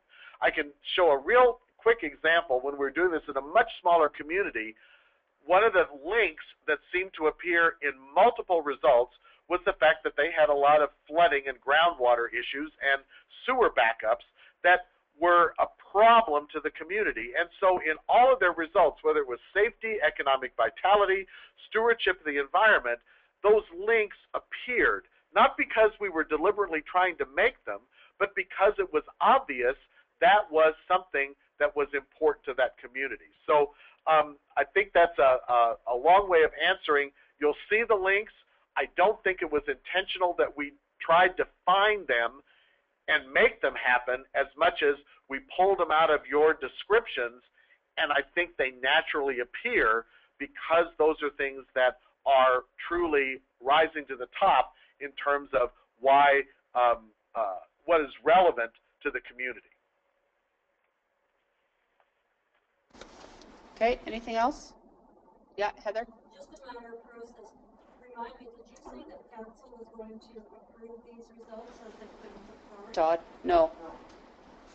They were just asking if council was... Heather was just asking if council was going to be approving these, and we said no, not at this time. And I think just to throw in there, the fact that this is all coming from the work that you've done in the strategic plan, it's just phrasing it in a way that will help us in the priority-based budgeting. I think you already have a good feel for these concepts aren't going to be new to the council as much as they're just stated in a way that might even give them some clarity as they try to associate what you do with what you're in business to do. So, and we feel very good about the fact that while the council isn't going to have to go and endorse each of these individually, they really already have, for the most part, given feedback with the strategic plan because that's where most of these concepts have emerged to provide these definitions written the way they are. Anything else? Okay, I think you can move on to the next one. All right. For the second one, let's take a look at transformed urban forum, and I'll try and blow this up again so everybody can see it. But it's we're going to walk through it the exact same way that we just went through the effective mobility result. And I'm going to zoom in here so you can see the result definitions are when the City of Edmonton encourages and promotes well-regulated, attractive, safe, strategically planned, and future-focused land use and development, then we achieve the result of a transformed urban forum. When the City of Edmonton promotes and maintains high-quality design standards that provides for diverse housing options, access to cultural, recreational, and educational services and amenities that meet the needs of the community, then you achieve transformed urban form. When the City of Edmonton preserves and maintains an appropriate balance of open space, green space, and public park facilities, the result. When the city protects, preserves, and restores its historical and natural resources for the enjoyment of future generations, then you have a transformed urban form. And finally, when the city continually invests and reinvests in sustainable, durable, reliant and well-designed public infrastructure, then you achieve the result overall. So again, we picked this one intentionally as we get into the discussion, because look at across the board for these result definitions, we can see that the lowest result definition still garnered 74% of the investment. While there was some spread among the total investment in any one of these areas, as you can see here indicated in yellow, overall, 74% of you even agreed to put at least some amount of support to validate even the smallest result definition area. So again, this is a great example. These definitions appear to resonate very well. And for those of you who are wondering, well, what do we make of the fact that some received more money than others? We are going to be able to use that information to say that in program scoring, again, just keep this in mind, if there are programs that achieve those result definitions that resonate very strongly, that means that they have a high degree of influence overall on the result.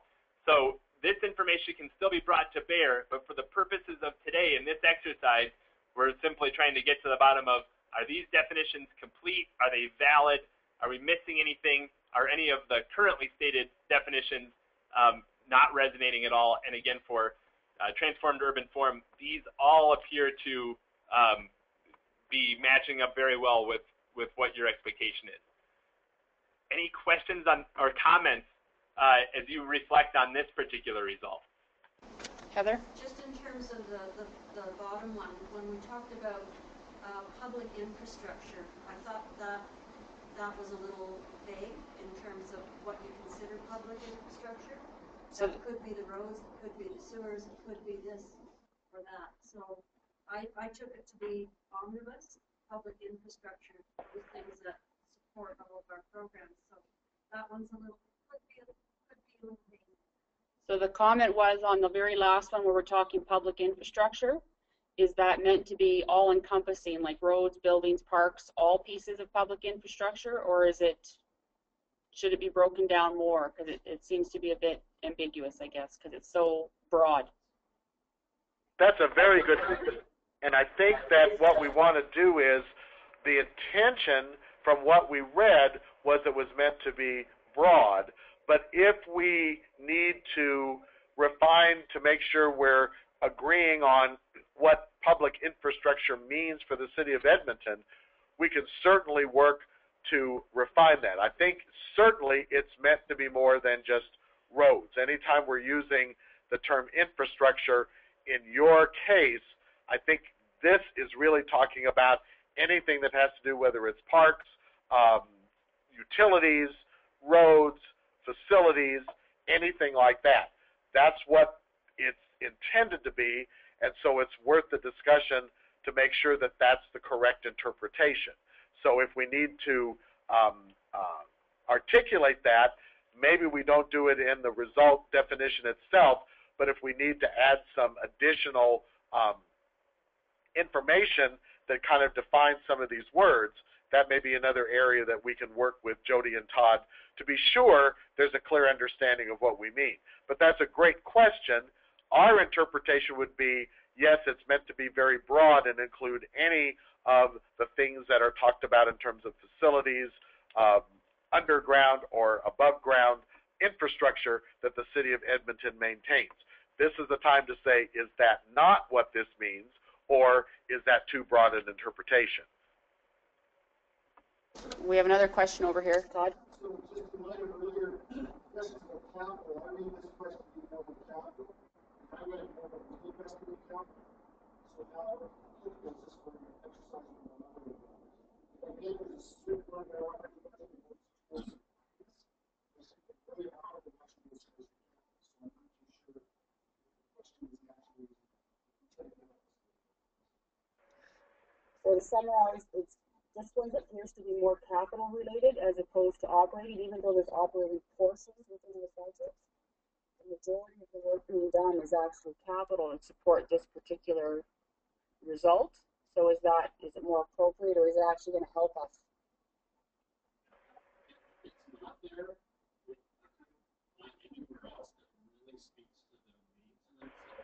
A lot of the goals and things of that nature are very so broad, and it talks to me about new and different and new. Preserving what we have. That's the only one that spoke to maintenance in some way. So without that, There's a big gap. and considering how much we spend to maintain, it would be a huge role.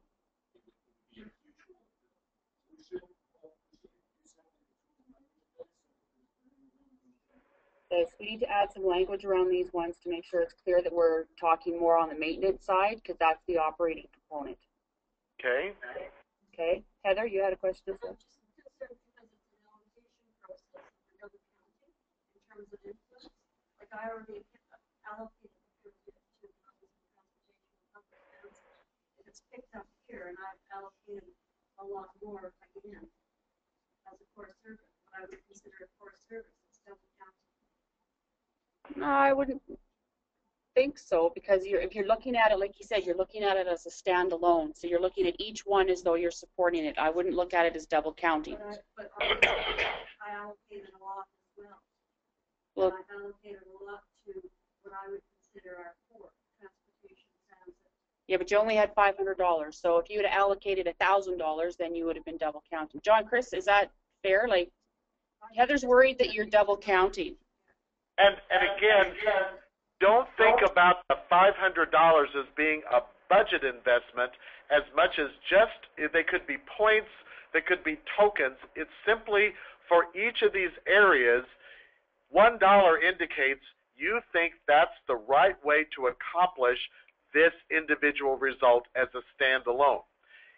There will be some linkage. There will be some areas where you see the overlap.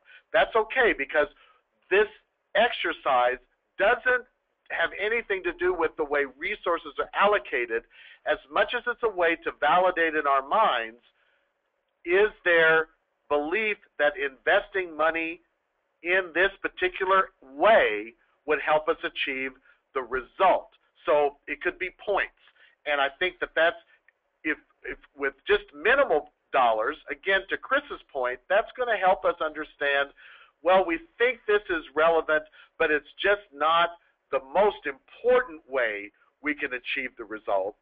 It may be helping in another area. So don't worry about the duplication of dollars or points. This is simply a way for us to get you to communicate your feelings on whether this is valid and to what extent it's valid, so that we know we want to continue down this point. If everyone in that last area had just invested $1, then even though everybody invested in that particular definition, we'd still want to have the conversation, why do you all feel it's so minimal that it's not worth much of an investment at all? So it's just a way to generate the discussion to make sure we get the right definitions, but will not influence how we really get down to the final resource allocation. Just simply an exercise to get feedback so that we can feel comfortable for each individual result. We've got some good, solid, comprehensive definitions surrounding that particular result. So I hope that kind of helps clarify it a little bit. I still don't buy it that I realize it's influence and I'm not thinking in terms of dollars, but I think then we need to redefine public infrastructure, because public infrastructure is covered off in any number of the other areas. So her It's covered off in roadways, it's covered off in transit, it's covered off in recreation facilities, etc. So why have an omnibus one on public infrastructure when it's already broken out in some of the other result areas? So to summarize what Heather's getting at is that public infrastructure is showing up in many of the other results as kind of standalones. Why have this one as our omnibus type one. And I think that's... And maybe expand on that, Yeah. Jody. Is it because we have one specific area for each type of infrastructure? And I think in this particular result, this is the way we were talking. And so if it will help, we can certainly expand on the definition of public infrastructure. We've done that before. What do we want to include so that in parentheses behind public infrastructure, we can be more specific about the types of infrastructure you would want to name. It doesn't matter that it's not a separate result definition as long as we grasp the concept and get them named in here so that everyone feels comfortable it's included in this particular result. So that's one way we could handle that. If we really need to mention the specific types of public infrastructure you want to include, that's fine. We can build that into this definition very easily.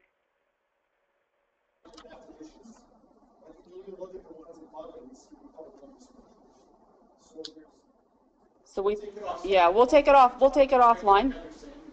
Yeah. Yeah, we'll talk a little bit more about this one offline.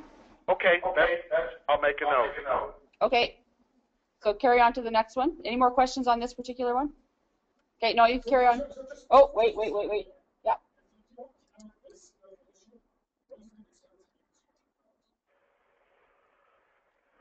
Maybe we need to revise this one to make it a little bit more specific.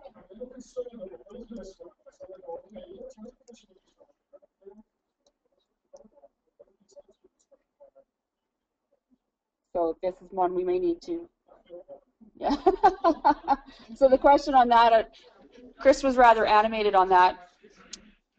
But the question was, is if we take this one out altogether, then we may in fact use the utility infrastructure. So we may need to reword this one to be a little bit more specific to utilities. So we will talk about this one offline and come up with. Okay, get the ideas of what we need to include as part of, and we'll make sure that we articulate that clearly. Okay, carry on to the next one. All right. I'll expand this, blow it up a little for everybody to see, but we are moving on to diverse economy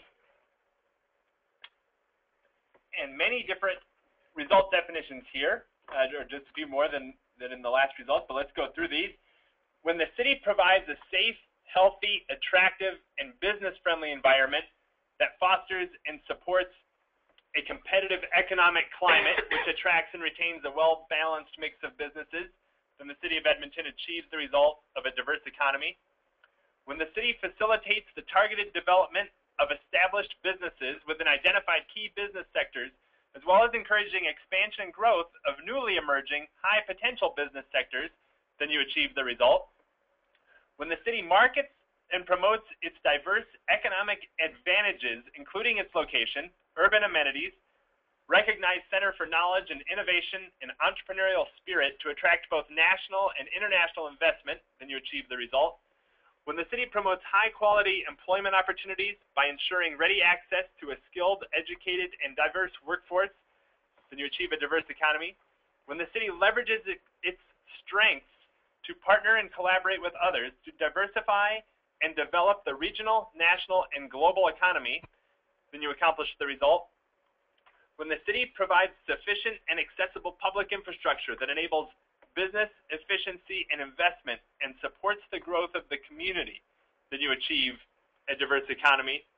And finally, when the city encourages and supports well-planned, sufficiently regulated, and appropriately balanced development, redevelopment, and community revitalization that stimulates economic growth, then the result is accomplished.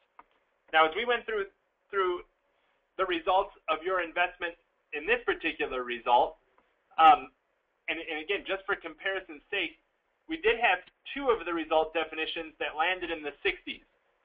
We are going to go ahead and make sure that we talk about these in this discussion, and these were also the lowest dollar amount recipients for these result definitions. But just so that everybody has some context, in our work, even when we see 60% support for result definition area, that still is a strong degree of resonance overall. And we still want to, let's talk about these. We have this last one that I just read, encourages and supports well-planned, sufficiently regulated, and appropriately balanced development, redevelopment, and community revitalization that stimulates economic growth. I think we just want to make sure that we open up the floor to hear from people. Is it that you felt that that was redundant, perhaps, in that it had overlap with some of the result definitions already stated? So that would be a similar conversation that we had earlier in one of the earlier results.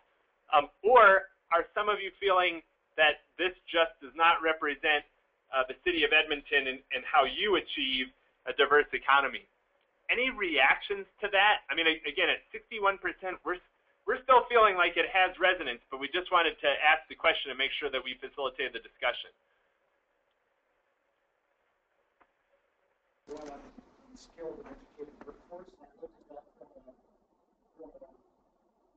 responsibility perspective, in terms of government responsibility, and I felt that our responsibility around the education side was lower because that's the much responsibility. So the comment on the responsibility of the skilled workforce, that's more of a provincial responsibility as opposed to a city responsibility. Okay. Now, is it just more of a provincial responsibility than a city responsibility, or does the city still have some role in it, even if you're a minor role player there? And the reason I'm asking the question is it's important for us to realize if it's still part of what you're doing, although the provincial government has the lead role, maybe it's a situation where you're going to be seeking partnerships there. That's okay. We just want to make sure that we're hearing, does the city still have some role? No. Do we provide apprenticeship? Do we hire apprentices within our? So we do, right? Is that not part of promoting? It's secondary. It's in the area of making sure that the city is attracted to people who would. I'm thinking of the University of Alberta, for example. Their difficulties in attracting the people that they want as professors and chairs and experiments, because the reputation of the city has something to do with their ability to attract those people. So it's a very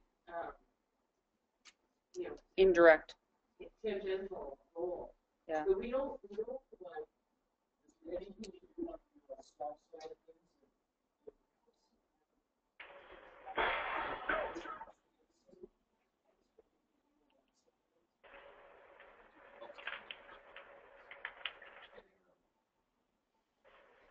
Where the services in the city, the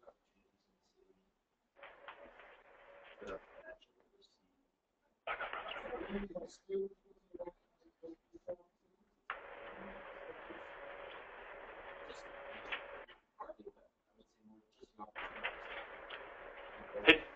Really has to offer to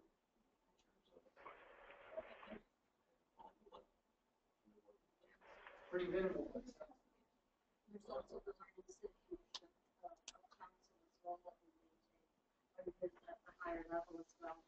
Well, I think this is a priority of our top overall activity, the diversity aspect of it. Clearly, requirements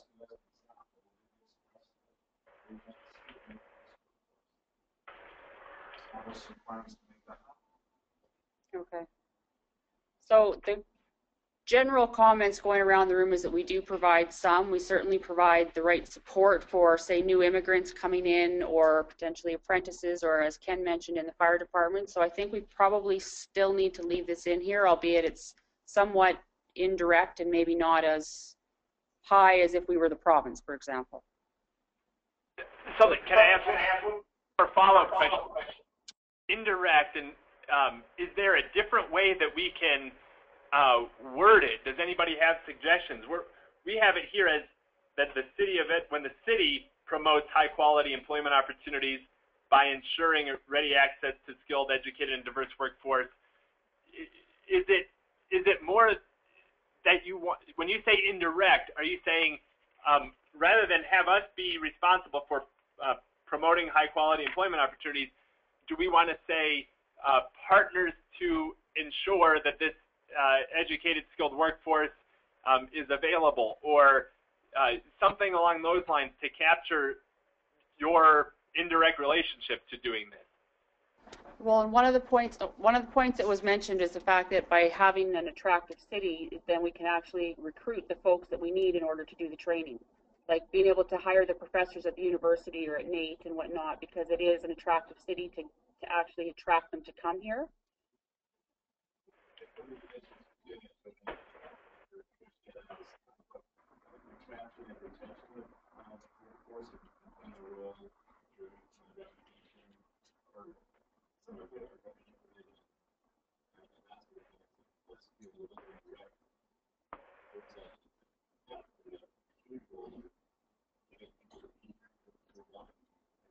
We're along the lines of supporting and partnering with and ensuring, and certainly ensuring in terms of education and employment, it's much more seen practice. So we'll maybe take this one offline some more. We'll gather some feedback from the folks on maybe some rewording of this, and we'll get back to you on that one. That would be great. Okay. Now, on the other result definition, encourages and supports a well-planned, sufficiently regulated, and appropriately balanced development, redevelopment, and community revitalization that stimulates economic growth. Just similar discussion. The last discussion is fantastic, and that's exactly what we're hoping comes out of this workshop today. So on this other definition, was there any additional thinking that anybody wants to contribute as we make sure that this is the definition that we move forward with? Again, at 61%, we're not terribly concerned. We just wanted to make sure you had the opportunity to talk about it.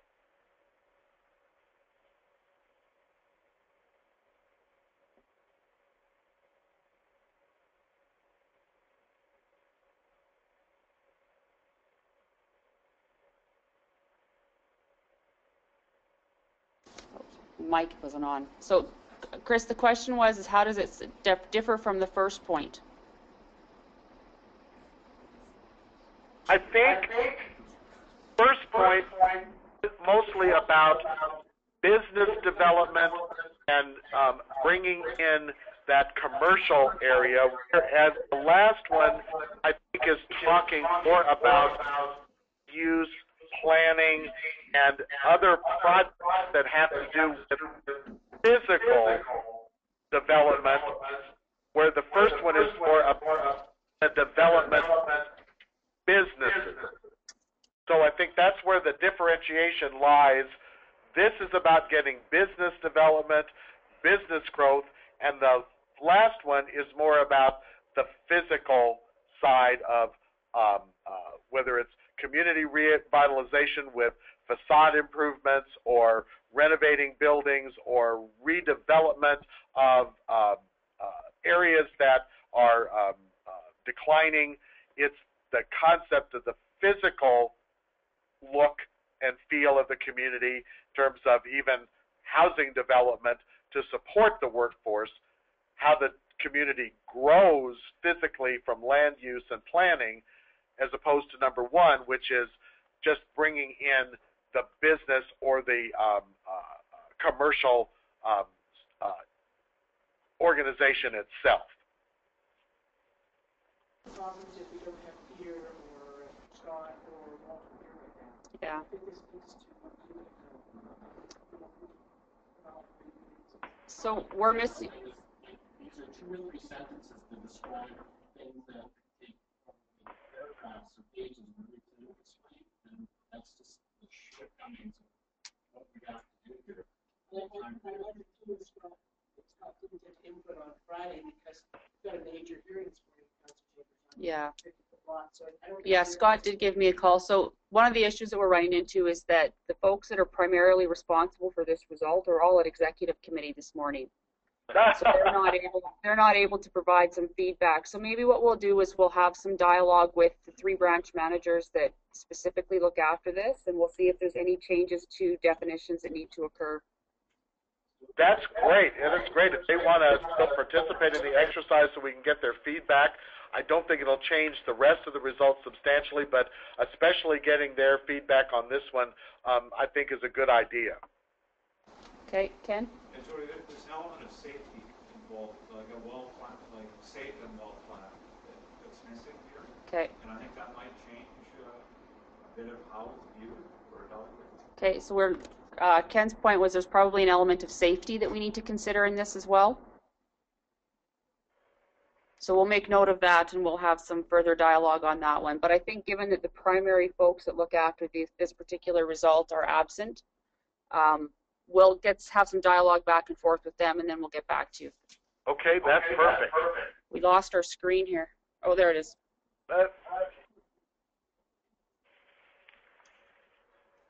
Okay, you can move on to the next one, I think. Unless there's something more you guys need to talk about on this one. No, I think that's perfect.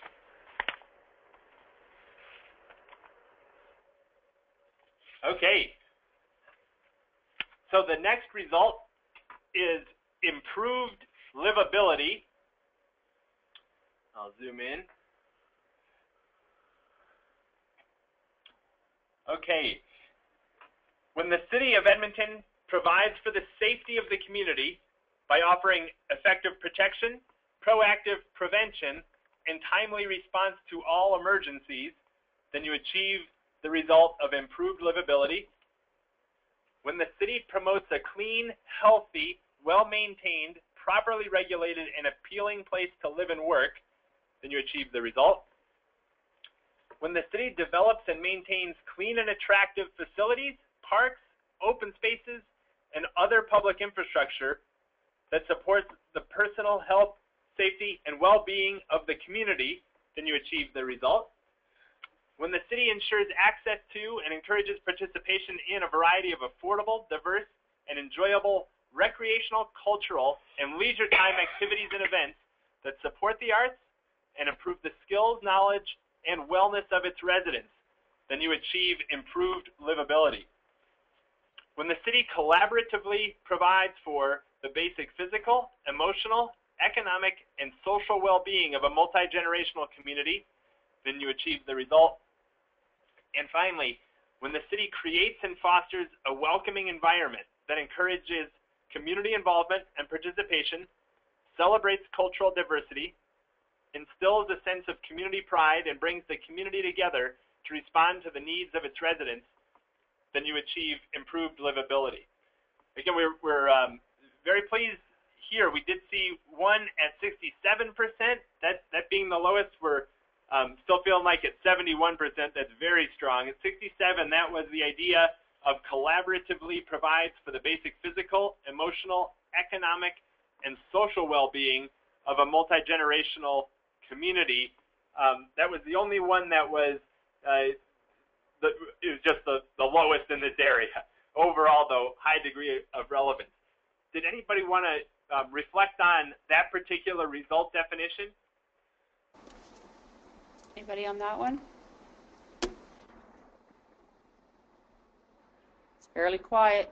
Oh, we got one, Matthew.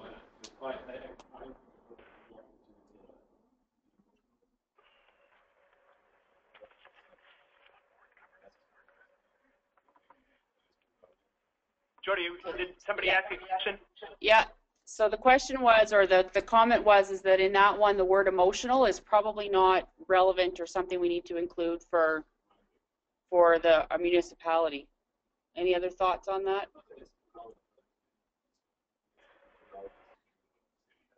Okay. So it's not that it's not relevant, it's just the degree of relevancy is maybe not as strong. Okay. So any other reactions to that? Should we remove the word emotional on that one?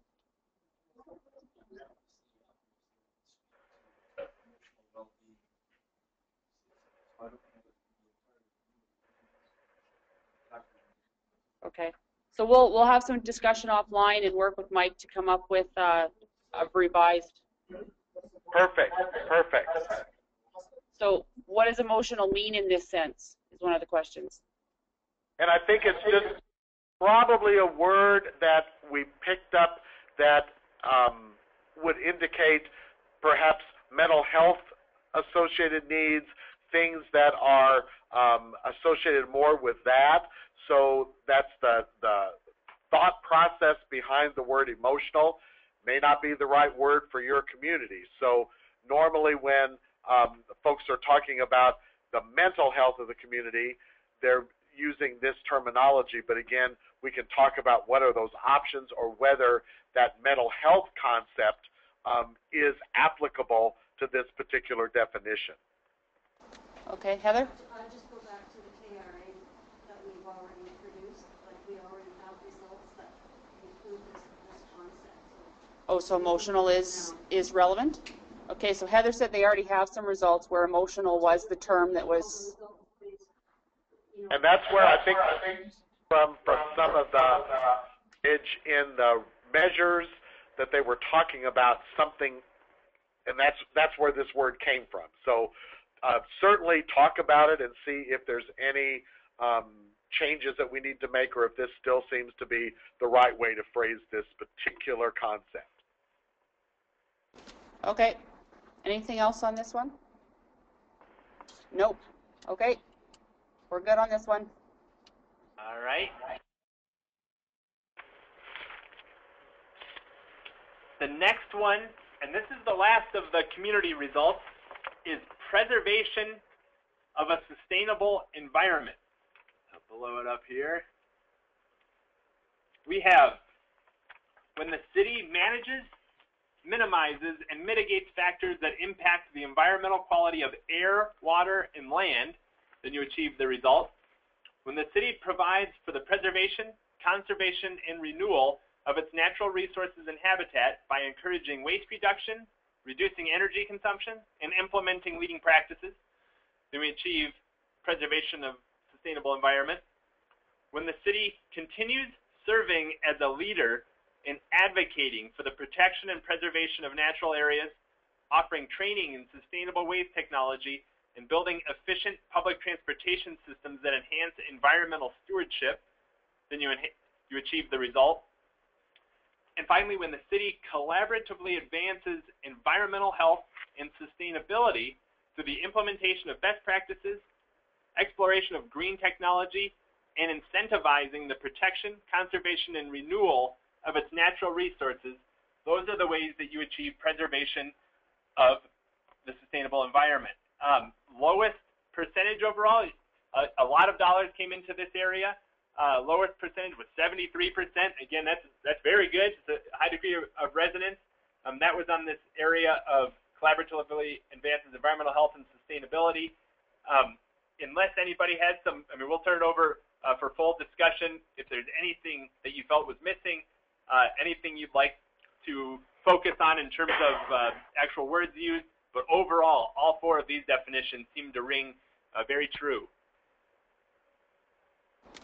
Anything?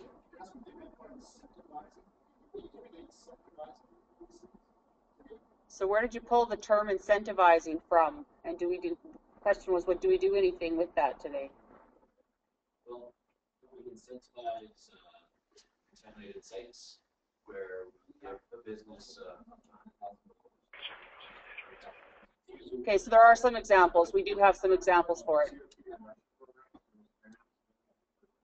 Yeah. Okay, question was answered. We're good. Okay, good.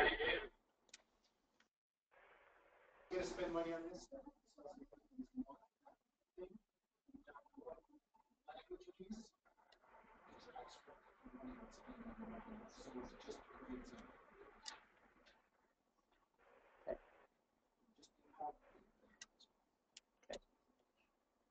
Okay, I think that's it for this one.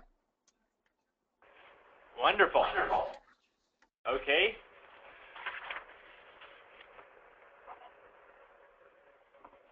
So we come to, we've rounded out the discussion of your community-oriented results, and that's fantastic. We have a few result definitions to follow up on.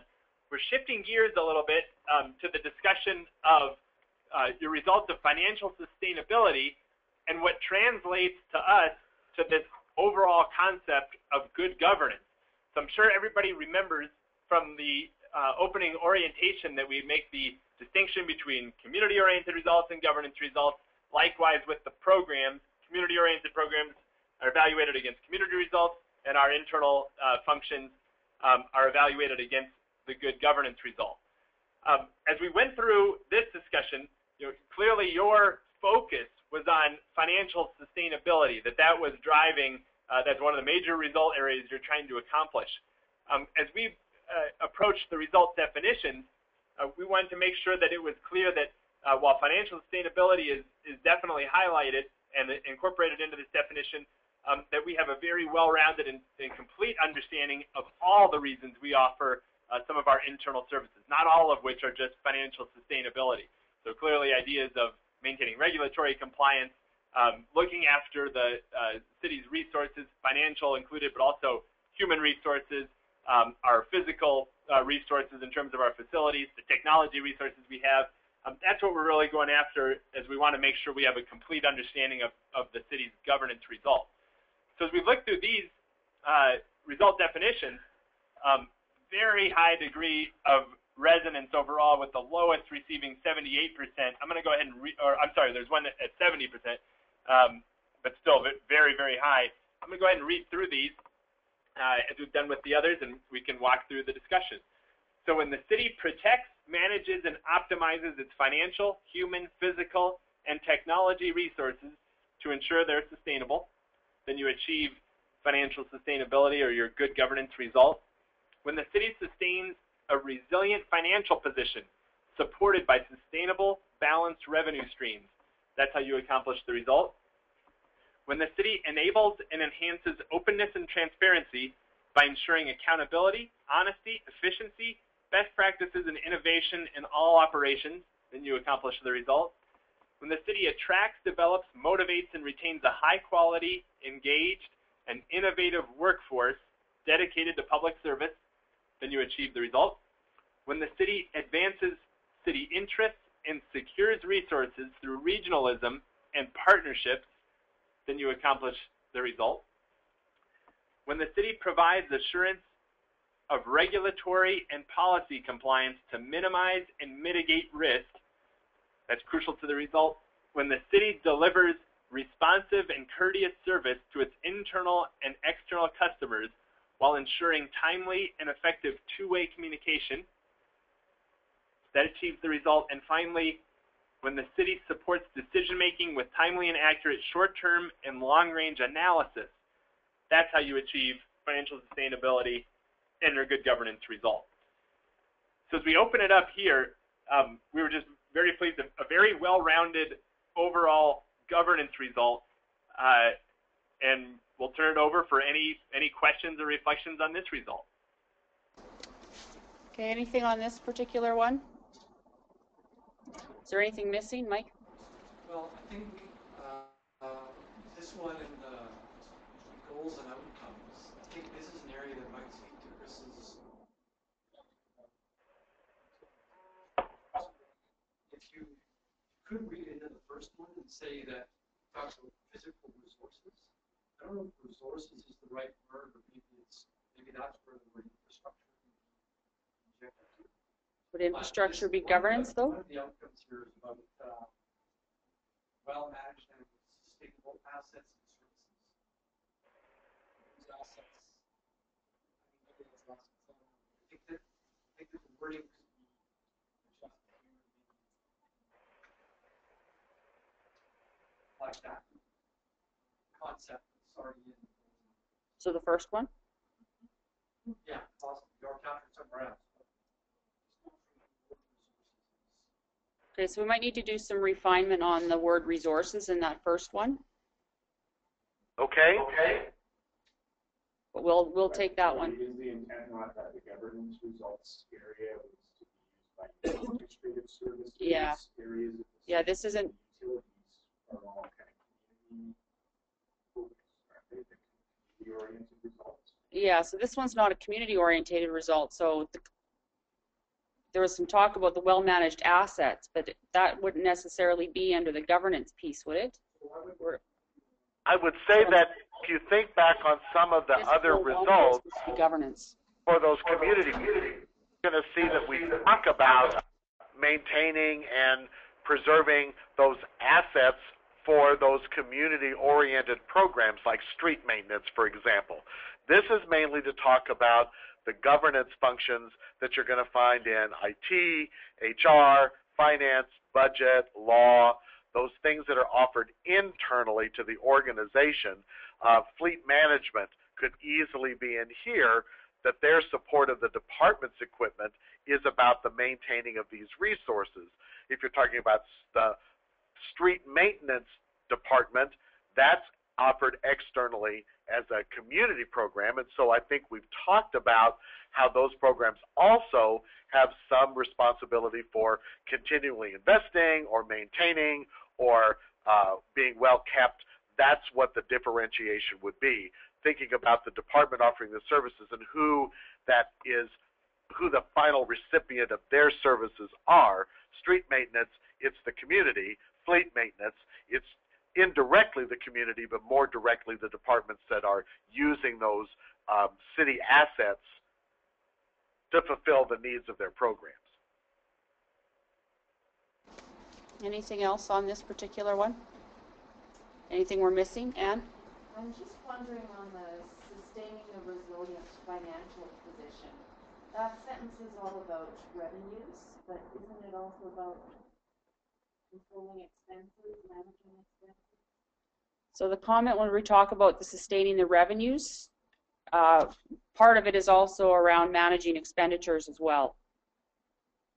And I'm thinking of the work we do in Okay. Yeah. So we probably do want to beef that one up, because the resilient financial position isn't all about the revenues, it's also about having effective expenditures as well.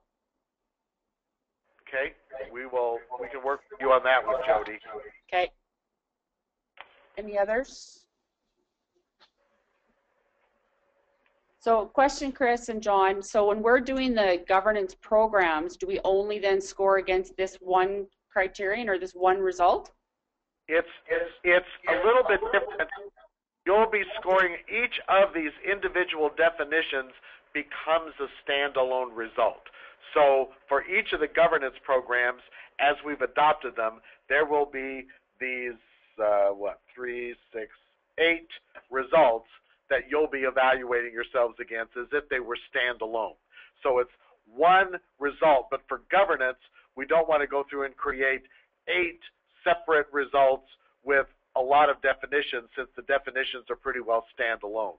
So that's how governance will work. You'll still be looking at multiple criteria, but it's all within these individual standalone definitions. Okay, I gotcha. Anything else? No? All right, you can carry on. Okay, I think at this point we've arrived at what we wanted to accomplish, getting some ideas out about refinement of program inventory, and then getting your feedback on these various areas. So I think where we stand now is you'll be going back and looking at your program inventories to determine how you could better refine and perhaps get a little more level of discrete level of programs. We'll figure out how we can be available with your questions and work with Jody to do that. And then on the result validation definitions, we'll be working with Jody and Mike to come up with the final set, and then those will be circulated one more time for everyone just to look at. But I think based on the feedback you can see, there's a high degree of validation that I think these describe the way you will be able to accomplish these particular results. So we'll work with Jody and her staff to come up with the final group, and then those will be circulated so that before we begin program scoring, we've got these done and we have the final program inventories in place. Guys, this has been a very crucial day in the process, and again, we just wanted to express our appreciation that all of you went through the effort of completing the validation so we could have a head start on this conversation.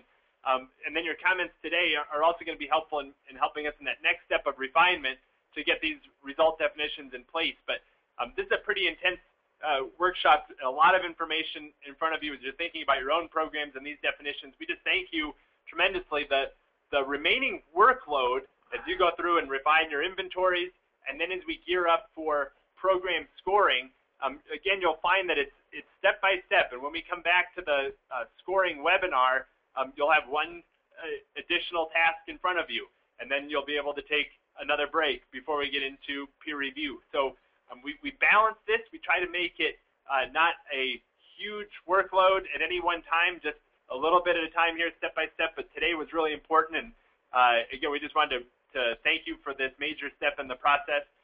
We're excited that you have very good results, and these definitions are very well-rounded, which is going to help a ton as we get into program scoring. So we'll leave it. If there's any questions, we're ready to talk those through, and if not, we'll turn it back over to Jody. So one question I have is, at what point do we determine the basic attributes? So we've done the results piece now, but what about the basic attributes? When do we decide those? We'll be doing that for scoring. If with the group we want to quickly talk those through, we can. We don't have to make any final decisions today, but certainly that's something we'll want to do as we finalize these result definitions. We'll also want to determine what are the basic attributes that we want to use in that scoring process. So if there's any level of discussion that we need to have today, this is a good time to do that as well. Oh, I think we'll do that one in a separate one. We're starting to lose people here, so. Okay, and we can certainly do that as we wind this up. You've got the information. We can circulate that, and if we want to just have a brief discussion when you've got another assembly, we'll be glad to do that. But now's the time to start thinking about what would be the right attributes to use in this scoring process, and I want to talk offline with you about the idea of these multiple locations. I think that may be something that will be real helpful. We won't use it as a scoring attribute, but I think we're going to want to capture that information so we can use it in the filtering so that you can hone in on where are we offering programs at multiple facilities. Okay. So I think that kind of pretty much concludes. So as I said, we'll get some information about when you can start contacting Chris and John to work through your program inventories. And we'll send out the communication with the timelines as to kind of when you have to have that wrapped up. And then we'll proceed from there. So we'll get another one set up where we can look at the basic attributes and then some training on some of the scoring. So there'll be a few of these throughout the course of this process. So, Jody, this presentation? Yes, so this presentation has been recorded. We will get Chris and John to send us a YouTube link so that you can enjoy it all over again. And we'll send it to all those that weren't able to attend. Thanks, guys. Thank you very much. Thanks a lot. Bye-bye. Bye.